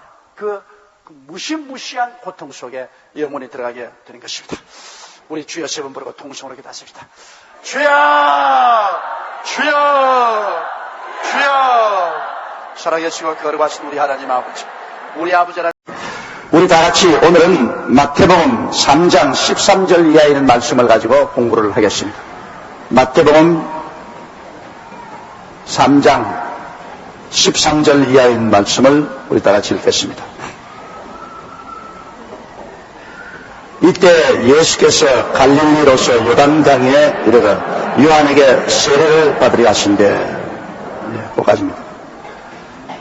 예수님께서 갈릴리에서 계시다가 30세 요단강에 와서 비로소 주님은 공적인 생애를 시작했습니다. 30까지는 주님께서 사적인 생애를 가졌습니다. 30이 되고 난 다음부터는 주님께서 공적인 생애로 들어가게 된 것입니다. 이 유대인의 사회에서는 공적 사회 업무는 30세로부터 시작을 합니다. 요셉을 보면 요셉이 나이 30에 애국의 국무총리로 들어서게 된 것입니다. 다윗이 30에 왕으로 등극을 하게 된 것입니다. 예수님도 30에 사적 생활을 거치고 이제 공생애로 들어왔습니다. 이제는 모든 백성들을 구원하는 구주로서 공적인 생애로 나타나기 위해서 주님께서 요단강으로 나오신 것입니다. 주님께서 요단강에서 세례를 받으신다는 것은 여러분 세례한 의미가 대단히 깊습니다. 세례는 큰 변화를 말하는 것입니다. 내가 죽고 내가 다시 살아나는 부활의 의미가 바로 세례 속에 있습니다. 옛날에 세례 요한으로부터 세례받은 것도 죄를 회개하고 이제는 유대인으로서의 모든 세계를 청산하고 다가올 예수 그리스도의 천국을 받아들인다는 그러한 큰 변화를 의미하기 위해서 세례받는 것입니다. 세례라는 것은 그 무엇보다도 변화를 의미하는 것입니다. 변화 없는 하나의 형식과 의식적인 세례는 의미가 없습니다. 더구나 우리 예수 믿는 사람들이 받는 세례는 예수님과 함께 죽고 함께 물무덤에 장사 지내버리고 그리스도와 함께 부활하사 그리스도의 부활의 생명으로 산다는 것을 외면적으로 표현한 것입니다. 세례는 그리스도의 부활의 생명으로 충만해서 이제는 옛사람을 벗어버리고 새 사람으로 산다. 새로운 생각, 새로운 말, 새로운 행동, 새로운 삶을 산다는 것을 만천하에 공포하는 것이 바로 세례인 것입니다. 그런데 예수님은 완전한 하나님이요 완전한 사람인데 예수님이 무슨 변화를 받을 필요가 있습니까? 예수님은 죄를 지은 적도 없고 죄로서 태어나지도 아니었습니다. 예수님이 세례받은 것은 첫째로 온 천하 만민에게 구주로서 소개를 받기 위해서 주님이 세례를 받은 것입니다. 둘째로 예수님이 세례받은 것은 모든 주를 믿는 사람들이 예수님도 세례를 받았으니 그리스도의 모범을 따라서 다 세례를 받으라. 그렇게 주님께서 우리에게 가르치는 교훈적인 목적이 있는 것입니다. 이러므로 예수님도 세례 받았으니 우리가 세례 안 받을 테겠습니까? 사람들은 말하기를 예수 그리스도의 보혈만 믿으면 구원받는데 그때야 세례까지 귀찮게 받을 것이 뭐냐. 그래서 세례를 안 받는 사람이 많습니다. 그러나 예수님 자신이 세례를 받음으로 말미암아 모든 당신의 백성들에게 모범을 보여주셨으니 우리는 반드시 예수 믿는 사람은 그리스도의 뒤를 따라서 순종과 믿음의 의미로서 세례를 받아야 되는 것입니다. 그에는 순종과 믿음의 의미가 대단히 많습니다. 그래서 그리스도를 통해 세례받음으로 나는 변화받았다는 것을 온 천하에 나타내 보여야 되는 것입니다. 옛사람은 그리스도와 함께 죽었습니다. 장사했습니다. 그리스도 안에서 새 사람으로 부활했었습니다. 이제 나는 새 사람의 영인 성령의 능력을 의지하고 삽니다.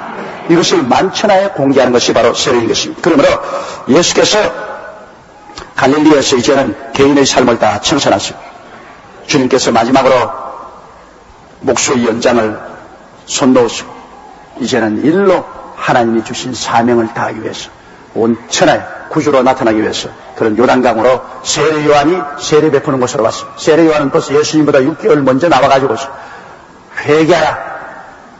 천국이 가까웠다고. 내 뒤에 오시는 이는 나보다 크시니 내가 그 신들매를 풀기도 감당지 못한다. 나는 너에게 물로 세례 주거니와 그분은 불과 성령으로 세례 베푼다. 그래서 그리스도를 소개하고 있었습니다. 그게 예수님께서 바로 세례 요한이 소개한 그분이라는 것을 나타내기 위해서 주님이 요단강에 세례 요한이 세례 베푸는 곳에 찾아온 것입니다. 당신의 구주로 나타내기 위해서 오신 것입니다. 만천하에 예수 믿는 사람들이 꼭 세례를 받도록 주님께서 모범을 보여주신 것입니다. 14절요. 요한이 말려 가로되 내가 당신에게 세례를 받아야 할 터인데 당신이 내게로 오시나요? 요한이 기적 초풍을 했습니다. 요한은 사람이고 예수님은 하나님이십니다. 내가 하나님이신 예수께 세례를 받아야 될 것인데 내가 어찌 감히 완전한 하나님이요 완전한 사람이신 예수님께 세례를 베풀겠냐는 이건 오금이 절린 일인 것입니다. 그건 말도 안 되는 일이에요. 피조물이 조물주에게 세례를 베풀다니요. 종이 주인에게 세례를 베풀다니요. 무슨이 주인을 어떻게 세례를 베풉니까? 세례 요한은 예수 그리스도 앞서 보낸 사환입니다. 종입니다. 그래서 세례 요한이 기절을 할 지경입니다. 주님 어떻게 내가 주님께 세례 베풉니까? 주님이 내게 세례 베풀어야지. 지금 순수가 바뀐 것 아닙니까? 그럼 대단히 요한이 자기의 위치를 잘 알고 하는 말입니다. 그 당시에는 요한에게 사람들이 구름대같이 모여왔어요. 그래서 세례 요한이 혹시 메시아가 아닌가 하고 사람들이 퀘스천도 붙였습니다. 그리고 세례 요한에 관심이 중요하기 때문에 어지간한 사람들은 세례 요한이 그냥 이렇게 많은 사람들이 내게 와서 내게 세례를 받고 그들이 다가올 메시아를 기다리겠다고 했는데 나도 굉장히 근사하다. 대중의 인기를 가지고 있다. 대중이 나를 들고 있다. 그러므로 예수님 비록 주님이시지만 세상에 나타나려면 내게 세례 받으세요. 그렇게 금방진 소리를 할 수도 있습니다. 그럼에도 불구하고 예수 그리스도 앞서 그리스도의 길을 닦기 위해서 온 사환으로서의 세례 요한은 자기의 직무를 충실히 다하는 것입니다. 자기는 어디까지나 사환이다. 자기는 주인이 아니다. 그러므로 사환으로서 온 이스라엘에게 회개하라. 불로 성령으로 세례 주신 이가 오신다. 회개하라. 그래서 회개를 시키는 증거로서 세례 베풀고 있다가 주인인 예수님이 오시니 그는 기쁘게 예수님을 마주하면서 나는 예수님께 세례를 베풀 수가 없습니다. 예수님 내게 세례를 베풀어 주옵소서. 그렇게 겸허하게 그는 스스로를 낮추고 말씀을 하신 것입니다. 이 세상에 여러분 가장 중요한 것이 겸손입니다. 물은 높은 데서 낮은 곳으로 흐르는 것처럼 은혜도 낮은 곳으로 임하는 것입니다. 우리가 은혜를 받으면 받을수록 우리를 낮춰야 되는 것입니다. 하나님 앞에 낮춰야 돼요. 하나님 앞에서 자기를 높이면 안 됩니다. 천사장 루시퍼는 하나님이 너무나 아름답게 만들어주니까 자기를 높여서 그리스도와 동등되게 하려고 했었습니다. 그래서 내가 쫓겼죠. 아담과 하와도 하나님이 너무나 신비하고 아름답게 만들어주니까 그만 자기를 높여서 하나님처럼 선악을 분별하고 주권 행사를 하려고 동등되려고 하다가 에덴에서 쫓겨났죠. 노아의 후손들이 바벨 탑을 쌓을 때도 우리가 탑을 쌓아 그 꼭대기가 하늘에 닿게 하죠. 하나님과 나란히 있겠다는 것입니다. 그리고 우리 이름을 내죠. 그러다가 쫓겨났습니다. 교만은 패망의 선봉이요 그만한 마음은 멸망의 앞장인 것입니다. 인류 역사를 통해서 볼 때 어느 나라도 교만해져가지고 자기 국경을 뛰어넘어서 다른 나라를 쳐들어가고 다른 나라를 병탄하려고 할 때 그 교만한 나라는 반드시 망했습니다. 어떠한 문명도 어떠한 문화도 하나님 앞에서 자기 자신을 드러내고 하나님과 동등되려 하고 교만해지면 그 교만은 파멸을 가지고 있는 것입니다. 여러분 기업도 하나씩 사업을 할 때 중소기업을 하든 대기업을 하든 자기의 실력에 맞도록 겸허하게 탐욕을 품지 말고 겸허하게 자기 실력에 맞도록 사업을 하면 여간 불황이 다가와도 이겨나갈 수 있는 힘이 있습니다. 그러나 탐욕은 그 교만입니다.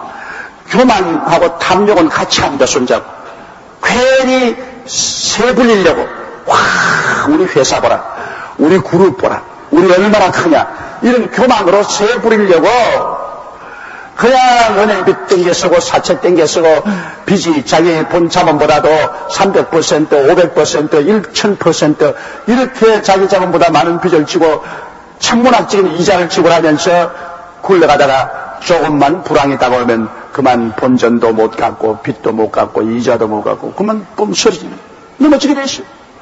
그게 다 뭐냐? 교만해서 온 것입니다. 겸비하게 낮아져 살면은 그런 일이 생기지 않습니다. 우리 한국에 지금 많은 대기업, 중소기업들이 부도가 나고 넘어지는데 이것은 이를 통해서 우리 한국 기업이 교훈을 받아야 됩니다. 겸허하게 낮아져서 올바르게 경영하지 못하면 무너진다. 배워야죠. 또 무너지면 국가가 들어와서 국민 세금으로 그 무너진 것을 추설해 준다는 이런 나쁜 선약은 없어야 됩니다. 자기가 경영 잘못하면 자기가 책임져야지. 자기가 경영 잘못해서 투성에 올라앉고 무너지는 걸 왜 국민 세금을 가지고 와서 그걸 떠받쳐 줘야 돼요. 있을 수 없는 일입니다. 이러므로 여러분 우리 절대로 교만하지 말아요. 교만은 바로 사탄입니다. 사탄과 교만은 지켜나는 것입니다. 언제나 사람은 겸허하게 낮아져서 남을 나보다 낮게 여기고 남의 말에 귀를 기울여서 경청하고 그 살아나가는 이러한 것이 오래 장구히 갈 수 있는 길이 되는 것입니다.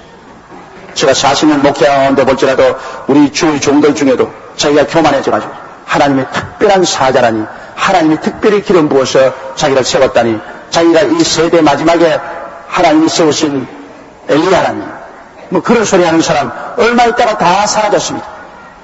다 교만해서 다 넘어졌습니다. 주의 종은 뭡니까? 주의 종은 하나님의 심부름꾼입니다. 무슨 금방진 소리 해요. 무슨은 주인이 시키는 일만 하는 데겠지 무슨이 좌지우지할 수가 없습니다. 그래서 세례 요한을 우리가 본받은 세례 요한은 사왕으로서 모습으로서 자기 역할을 충실히 다한 것입니다. 절대로 자기를 메시아라고 하지 않았습니다. 자기를 위대한 인물로서 드러내지 않았습니다. 오직 예수님만 15절에요. 예수께서 대답하여 가라사대 이제 허락하라 우리가 이와 같이 하여 모든 의를 이루는 것이 합당하니라 하신데 이에 요한이 허락하는지라. 그때 주인 되신 예수님께서 대답해서 말씀합니다. 아니라 네가 내게 세례 베풀어라. 네가 세례 베풀어 달라는 것을 허락하라. 이와 같이 하여 모든 의를 이루는 것이 합당하다. 의가 뭡니까? 하나님의 뜻이 바로 하나님의 의입니다. 이렇게 해서 하나님의 뜻을 이루는 것이 합당하다. 하나님의 뜻은 예수님이 요단강에서 하나님의 아들 메시아로서 나타난 것입니다. 세례받을 때 그를 통해서 만인이 바라보고 있는 중에서 하나님의 아들로서 하나님이 그를 나타내겠다. 성령 임하게 하심으로 나타내겠다. 그리고 예수님이 새로운 언약의 중보자로서 메시아입니다. 예수님이 세례받음으로 모든 믿는 자들이 그리스도 이름으로 세례를 받고 피요나를 받을 수 있는 모범이 되어야 된다. 유태인이나 이방인이나 다 세례받아서 예수 그리스도 안에서 태어나게 만든다. 나는 유태인이다. 나는 이방인이다. 나는 서양 사람이다. 나는 동양 사람이다. 나는 지식 있는 사람이다. 나는 무식한 사람이다. 이런 분별이 세례 속에서 다 없애버린 것입니다. 세례 속에서 다 죽어버리고 유대인도 이방인도 모든 사람 다 합쳐서 세례로서 물에 장사해버리고 부활할 때는 예수 사람으로 부활하게 되는 것입니다. 유대인도 없습니다. 이방인도 없습니다. 서양 사람도 없습니다. 동양 사람도 없습니다. 부자도 없고 가난한 사람도 없습니다. 모두 다 세례로 말미암아 장사 지나고 부활할 때 예수 사람으로 부활하게 되는 것입니다. 그리스도 사람. 그래서 세례를 통해서 우리 삶의 조상은 예수님이요. 우리는 모두 다 예수 사람들로서 하나 되어 태어나는 것입니다. 천당에 올라가면 유대인도 이방인도 없습니다. 서양 사람, 동양 사람 없습니다. 모두 다 예수 사람만 있는 것입니다. 당신 성이 뭐요? 성은 예수입니다. 우리는 전부 성을 예수로 가진 그러한 사람들이 되어버리고 마는 것입니다. 그러므로 세례받아야 돼. 그래서 세례받음으로 말미암아 예수 사람으로서 다 태어나서 하나님의 뜻을 이루기 때문에 주님께서 세례받기를 원하셨습니다. 하나님의 뜻을 이루기 위해서 내게 세례 베푸는 것을 허락하라. 주님께서 그렇게 명령했습니다. 그래서 그 말을 듣고 세례 요한이 순종하겠습니다. 주의 종들이 한 일은 주님께서 하신 말에 토를 달면 안 됩니다. 주님이 하라면 예지 왜 이렇게 합니까? 그런 소리 하면 안 됩니다.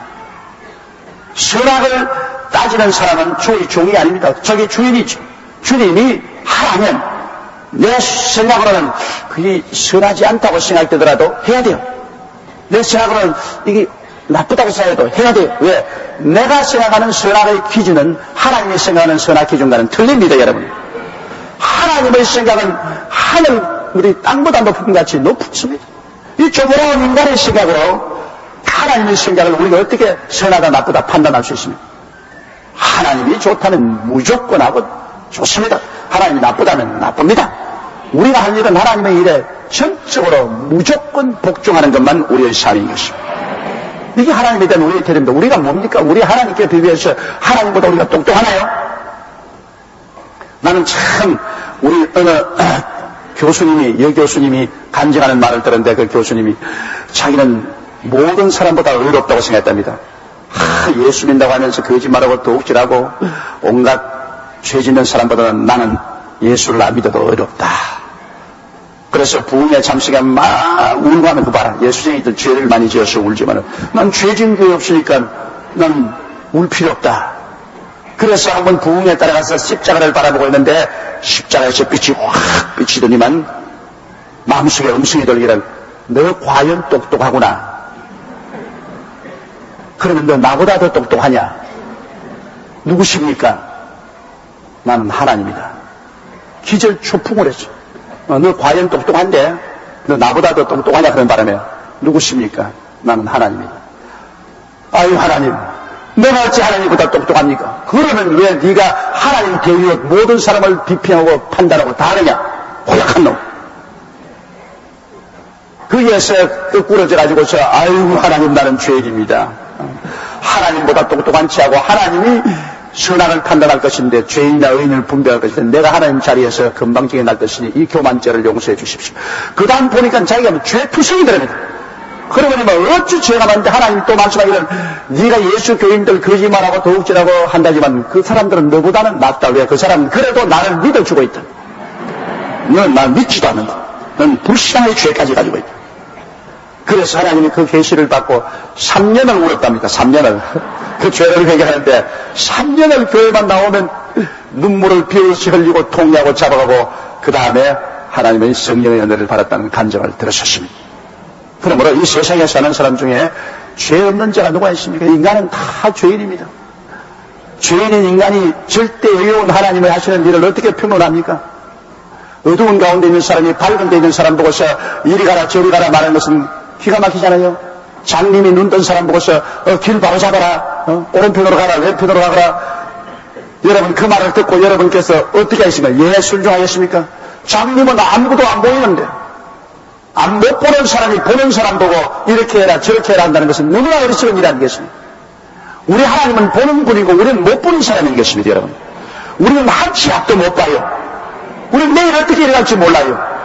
하나님은 과거를 다 보시고 현재도 보시고 미래도 다 보시고 계시고 보시고 명령하시는 그 명령을 못 보는 우리가 토를 달고 조건을 달고 퀘션을 붙이고 하는 것은 너무나 어리석은 일이겠습니다. 모든 것을 처음부터 끝까지 밝히 보시고 환하게 하시고 우리를 이끌어 주시고 우리에게 지시하시는 하나님의 뜻은 무조건 하고 따라야 되는 것입니다. 하나님이 하시는 일에 우리가 왈가왈부할 권한이 없습니다. 장님이 눈 뜬 사람 보고 어디 왈가왈부해요? 그런 어리석은 짓 하지 말아야 돼요. 우리 인간의 지혜라는 것은 극히 한정되어 있습니다. 우리 하나님보다 똑똑하지 않습니다. 여러분, 하나님보다 똑똑한 사람 한번 손 들어봐 주십시오. 어디 한번 봅시다. 하나님보다 똑똑한 사람. 참 겸손하네. 한 사람도 없습니다. 또 하나님보다 똑똑 안 하면 하나님 하신 일에 대해서 비평을 해서는 안 돼요. 하나님 하는 일에 왜 비평을 해요? 입 딱 다물어야지. 그런데 우리 예수 믿는 사람이 쉽게 하나님이 하시는 일에 대해서 왈가왈부 비평을 말합니다. 그래서 하나님으로부터 쫓겨납니다. 왜냐하면 주권자가 되려면 쫓겨납니다. 축복과 은혜에서 쫓겨나요. 그러나 하나님께 복받는 사람은 무조건 믿고 순종하는 사람이 복받는, 무조건 주여. 살든지 죽든지 흥하든지 망하든지 승하든지 쇠하든지 주님이 오케이 하면 주님 뜻대로 따라가니 그런 사람이 하나님의 신임을 받고 사랑을 받고 하나님의 복을 받게 되는 것입니다. 16절요. 예수께서 세례를 받으시고 곧 물에서 올라오실새 하늘이 열리고 하나님의 성령이 비둘기같이 내려 자기 위에 임하심을 보시더니. 자, 이게 이제 예수님이 왜 세례 받으려고 하신 이유가 있습니다. 그 세례를 통해서 온 천하에 나타나는데요. 예수님께서 세례를 받으시고 물에서 올라오신, 하늘이 열렸. 여러분, 아담 하와 이후로 하늘이 닫혀버렸습니다. 아담 하와가 범죄하고 난 다음 에덴 동산은 하늘의 상징인데, 하늘의 문의 상징인데 왜 그곳에 하나님이 와서 아담과 하와와 저녁성을 할 때 그늘고 대화했죠. 에덴 동산이 바로 하늘나라 문을 상징하는 것입니다. 그런데 거기서 쫓겨났거든요. 그러고 난 다음 화영금이 그 주위를 둘면서 근처 못해. 아담과 하와가 세상살이가 너무 괴로우니까 고향 땅에 들어오고 싶어서 둘이가 손잡고 울면서 에덴 동산 근처까지 와보면 에덴 동산 주위에 화영금이 그거다. 그게 뭐 갔다가는 뭐 뼈도 찾지 못합니다. 그들은 에덴 동산 입구까지 와서 울면서 앉아서 에덴 동산을 바라보고 있다가 또 돌아가곤 했을 것입니다. 그러나 그 에덴 동산이 옮겨졌습니다. 하늘문이 닫혀버렸습니다. 그래서 아담 하와 이후로 하늘문이 인류에게 닫히고 인류는 하늘에서 쏟아지는 저주를 먼지와 티끌처럼 이고 살았습니다. 하나님의 저주가 이 땅에 먼지와 티끌처럼 임하심으로 말미암아 모든 하는 일에 저주가 임하여 고생이 많고 땅은 가시가 나고 응극히가 나고 우리의 삶에는 모두 다 가시 돋치고 응극히 나고 고통을 당했습니다. 이마에 땀이 흘려야 먹고 살고 부부간에 서로 분쟁하고 갈등과 알력이 있고 고생하고 그러고 죽었습니다. 이런 저절한 절망에 인생들은 인간의 힘으로 문제를 해결해 보려고 무척 애를 썼습니다. 주의도 만들어보고 과학도 발전시켜버리고 문화도 향상시켜보고 온갖 일을 다 해도 그거 다 볼 일이 없어요. 그런데 우리에게 와서 하늘문을 열어 제끼신 분은 예수 그리스도인 것입니다. 4,000년 하나님께 버림받은 인생의 머리 위에 하늘문을 여시리는 예수 그리스도밖에 없습니다. 예수 이전에도 예수 이후에도 소위 종교가도 많이 생겨나고 철학자도 많이 생겨났습니다. 위대한 종교가, 위대한 철학자 생겨난 것 부인하지 않습니다. 그러나 하늘 문을 열어 제끼시면 예수밖에 계시지 않습니다. 문제는 하늘 문이 열려야 그것이 생명의 문이요, 소망의 문이요, 의의 문이요, 거룩의 문이요, 영생의 문인데요. 그게 문제 해답입니다. 하늘 문이 열리지 않은 다음에야 뭐 어떠한 좋은 종교도 그는 종교로서 끝이 나는 것이지, 어떠한 좋은 철학도 철학으로서 끝이 나는 것이지, 인류에게 구원을 베풀지 못합니다. 인류의 구원은 하늘 문이 열려야 되는 것입니다. 예수님이 오셔서 하늘 문을 열어주겠습니다. 그러면 오늘 예수 믿는다는 것은 무슨 일입니까? 여러분의 가슴 속에 하늘 문을 열어 제끼는 것입니다. 예수님 말이가 내가 곧 문이니 나로 말미암아 들어가면 영생을 얻고 들어가며 나오며 코를 얻으리라. 예수님이 바로 여러분 하늘 문입니다.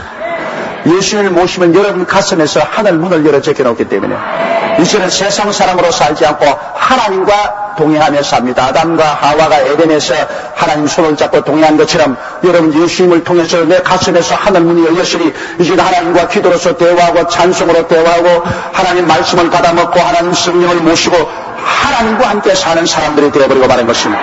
아담과 하와의 그 삶이 이제는 여러분에게 복구된 것입니다. 우리는 하나님 사람들이 되었으며 하나님과 함께 거닐고 하나님과 함께 대화하며 살 수 있는 피조물이 되었으니 이 얼마나 놀랍습니까? 예수 안 믿는 사람은 꿈도 못 꿉니다. 그렇기 때문에 예수 안 믿는 사람이 우리를 가만히 봐도 지금 빈 하늘 보고 헛소리하네. 기도하는 거 헛소리를 봅니다. 저 사람들 사는 것 지금 완전히 미쳤지 않느냐? 지금 영 정신 나갔지. 왜?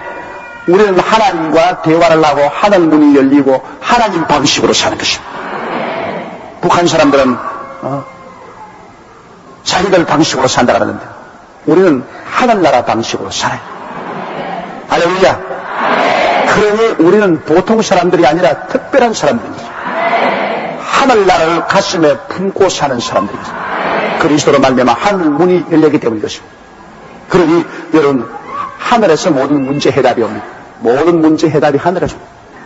하늘 문이 안 열린 사람은 모든 문제 해답을 땅에서 구하지만 우리는 이제 모든 문제 해답을 하늘에서 구하는 것은 우리 위에 하늘 문이 열려 있고 우리가 기도를 통해 하나님과 교통할 수 있으니까 우리의 모든 해답은 하늘에서 오는 것입니다. 이제 우리는 큰 일이나 작은 일이나 모두 엎드려 기도함으로 해답을 했습니다. 너는 내게 부르짖으라 내가 내게 응답하겠고 크고 비밀한 일을 내게 보여주리라. 하나님이 크고 비밀한 일을 보여주어서 우리를 이끌어가는 것입니다. 그러므로 우리는 기도해야 됩니다. 첫째로 기도, 둘째로 기도, 셋째로 기도. 하늘을 쳐다보고 하나님을 의지해야 되는 것입니다. 하나님의 그 전지전능 무소부지하신 능력으로 주께서 우리를 도와주시고 이끌어주신 것입니다. 예수께서 세례를 받으시고 곧 물에서 올라오실 때 하늘이 열리고 하나님의 성령이 비둘기같이 내려 자기 위에 임하심을 보시더.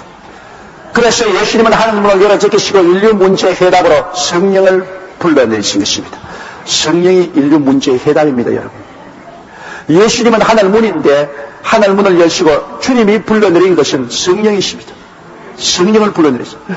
인류의 죄에 대한 문제도 성령이고 인류의 미움에 대한 문제의 해답도 성령이고 질병과 고통에 대한 문제의 해답도 성령이고 가난과 헐벗음에 대한 해답도 성령이고 죽음과 절망에 대한 해답도 성령인 것입니다.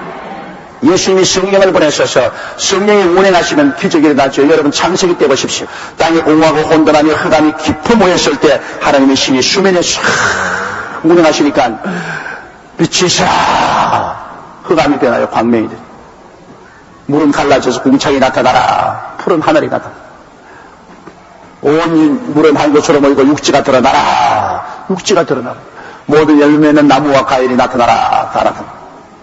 해와 달과 별들도 나타나고 공중의 새도 물속의 물고기도 나타나고 각종 짐승들이 다 나타나고 사람도 지어서 하나님이 생기 즉 성령입니다. 성령의 생기를 불어넣으니 성령이 됐습니다. 성령이 오셔야 하나님의 말씀의 역사가 일어나게 되는 것입니다. 그러므로 주님께서는 바로 하늘 문이요 하나님의 말씀이십니다. 하늘 문이요 하나님 말씀인데 하늘 문에 우리가 들어서고 말씀을 받았을 때 이 말씀의 역사를 위해서는 성령이 오셔야 되는 것입니다. 이러므로 성령 충만해야 돼요. 하나님 문을 열린 사람은 성령님을 인정하고 환영하고 모시드리고 의지하고 성령 충만해야 돼요.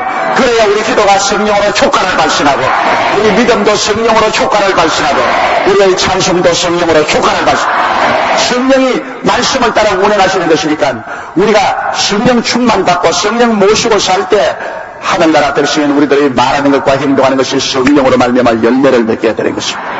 이거 굉장히 중요합니다.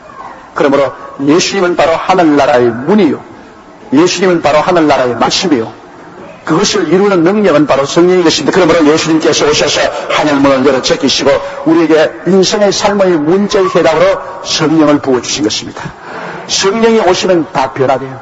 죄인은 의인으로 변화돼요. 죄와 사망의 법이 성령의 생명의 법으로 해결되어 버리고 마는 것입니다.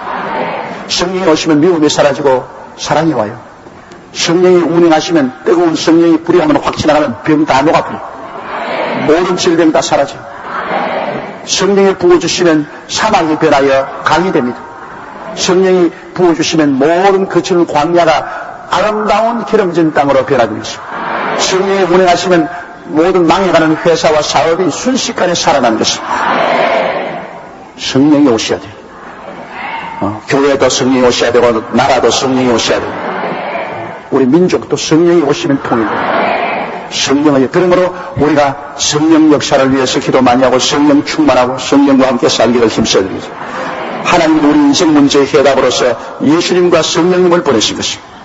예수님 십자가에 못 박여 몸치고 피를 흘려서 하늘 문을 열어놓고 그 다음에는 그 예수 그리스도 역사를 우리에게 이루기 위해서 성령 보내셨습니다. 하나님이 우리에게 주신 문제 해답은 예수님과 성령인 것입니다. 예수님과 성령님. 바로 이것을 무당당에서 예수님이 세례 받으면서 보여주신 것입니다. 세례요한 보고 세례를 받게 하라.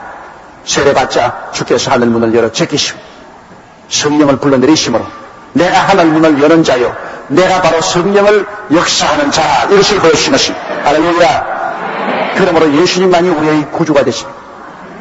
예수님 이외에 구원받을 만한 다른 이름을 주시니가 없습니다. 아무도 하늘 문을 열은 사람 없고 아무도 성령을 불러들인 사람 없습니다. 그러므로 현혹되지 마십시오. 예수님만이 우리의 구주, 성령만이 우리를 변화시키고 우리 가운데 은혜와 기적을 베풀어 주시는 것입니다.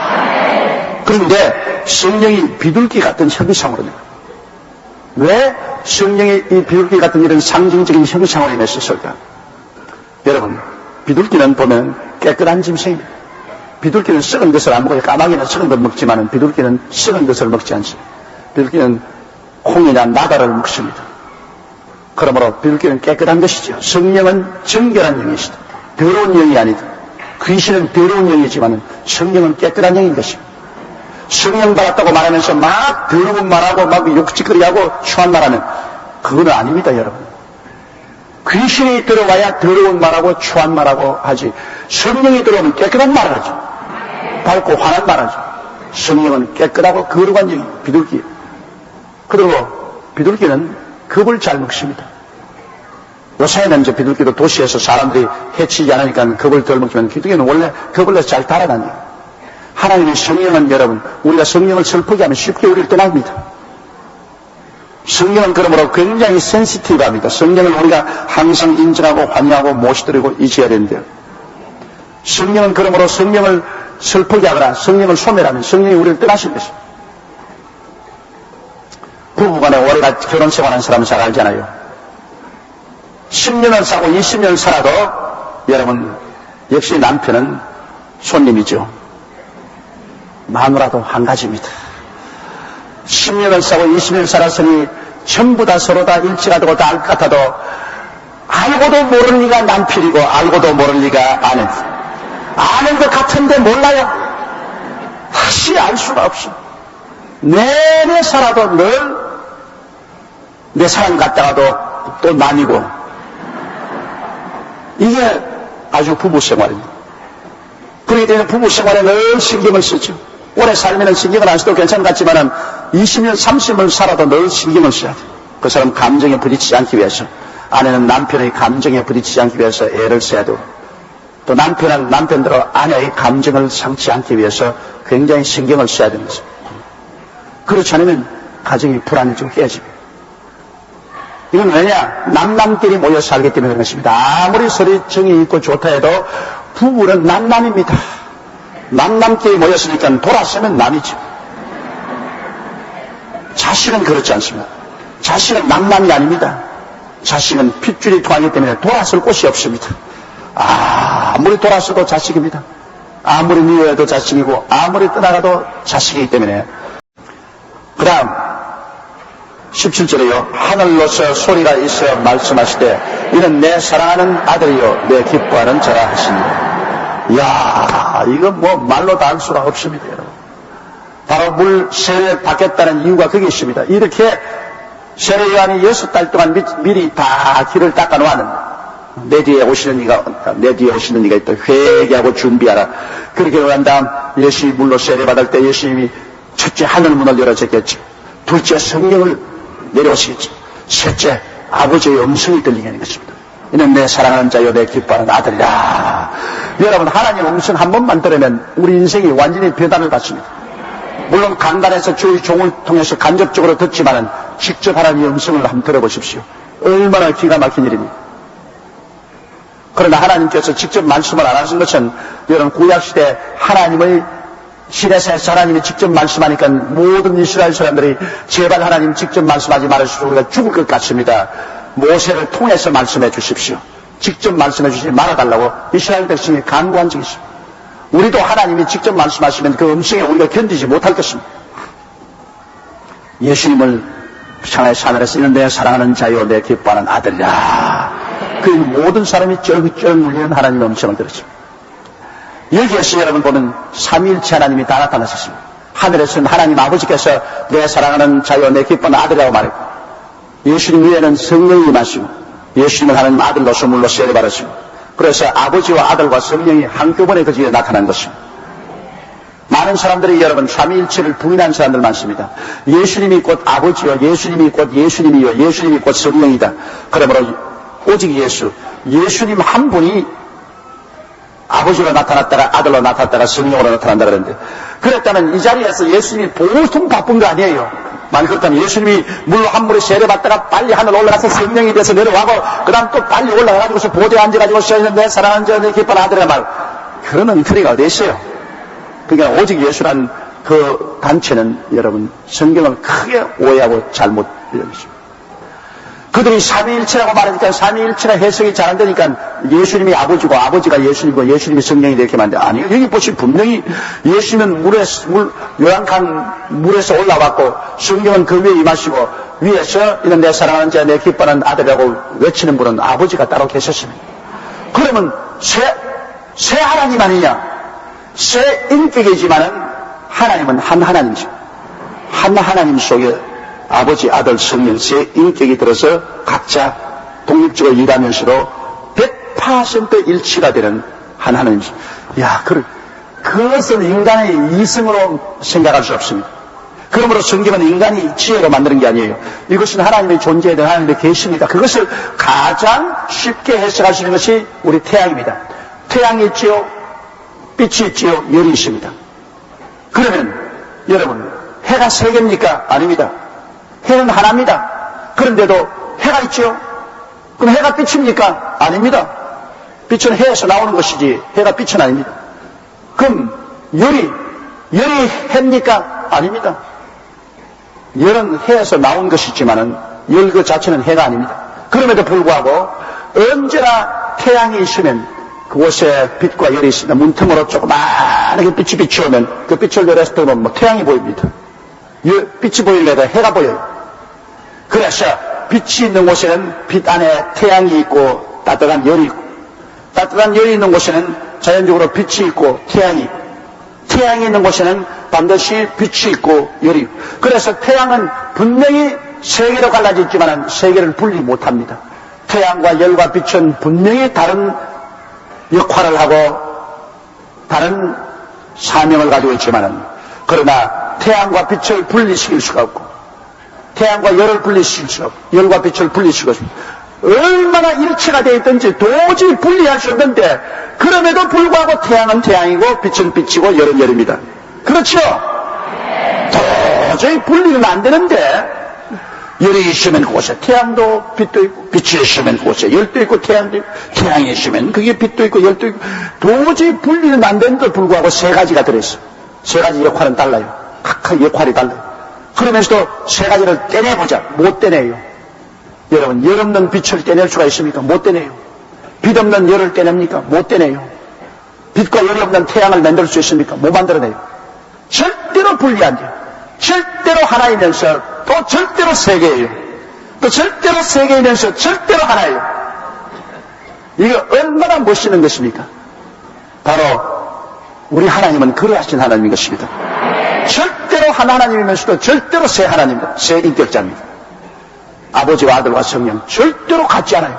세 인격이 각각 다른 직분을 가지고 있으면서도 불구하고, 그러면 아버지, 아들을 따로 떼낼 수 못 떼내요. 아들이 있는 곳에는 아버지가 있고 성령이 있습니다.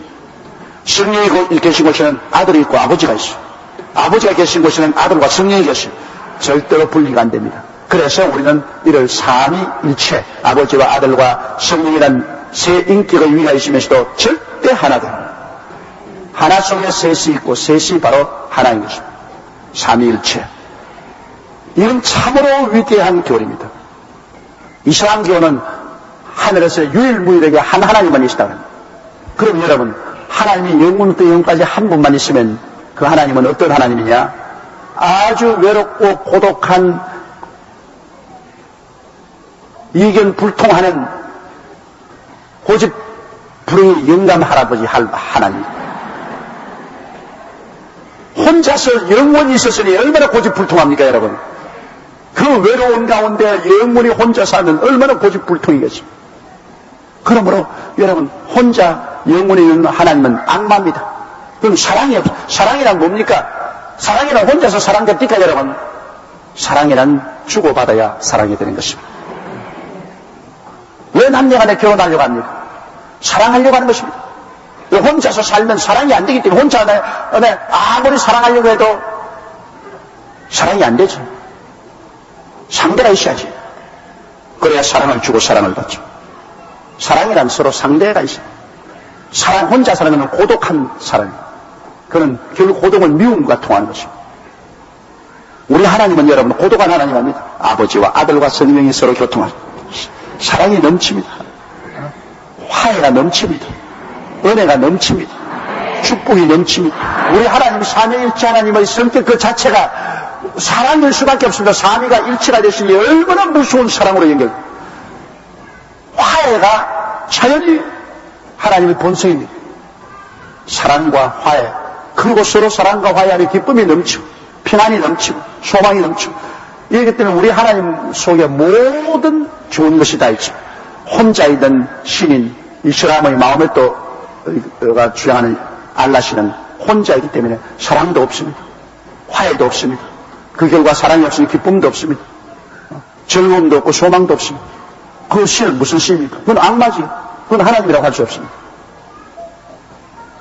이러므로 이 얼마나 놀라운 일인지 말로 다 할 수가 없어요. 그들은 늘 우리 기독교를 비난할 때 하나님이 마누라도 없는데 어떻게 아들을 낳는다고 그러는데, 세상적으로 생각하면 안 돼요. 명칭이 아들이다, 그 말인 것입니다. 명칭이. 예수님이 아버지로부터 나왔으니까 아버지가 그러니까 아버지라고 해야죠. 그렇잖아요. 하나님께로부터 나왔지. 해가 딱 있자 동시에 빛이 확 나왔으면, 빛은 해로부터 나왔으니까 빛은 해로부터 나왔다. 그러면 태양, 빛 그듯이 아버지, 아들. 아버지는 낳아주는 사람이고 아들은 낳음을 다른 사람이고, 은어가 그렇습니다. 말이 그렇고 꼭 아내가 있어야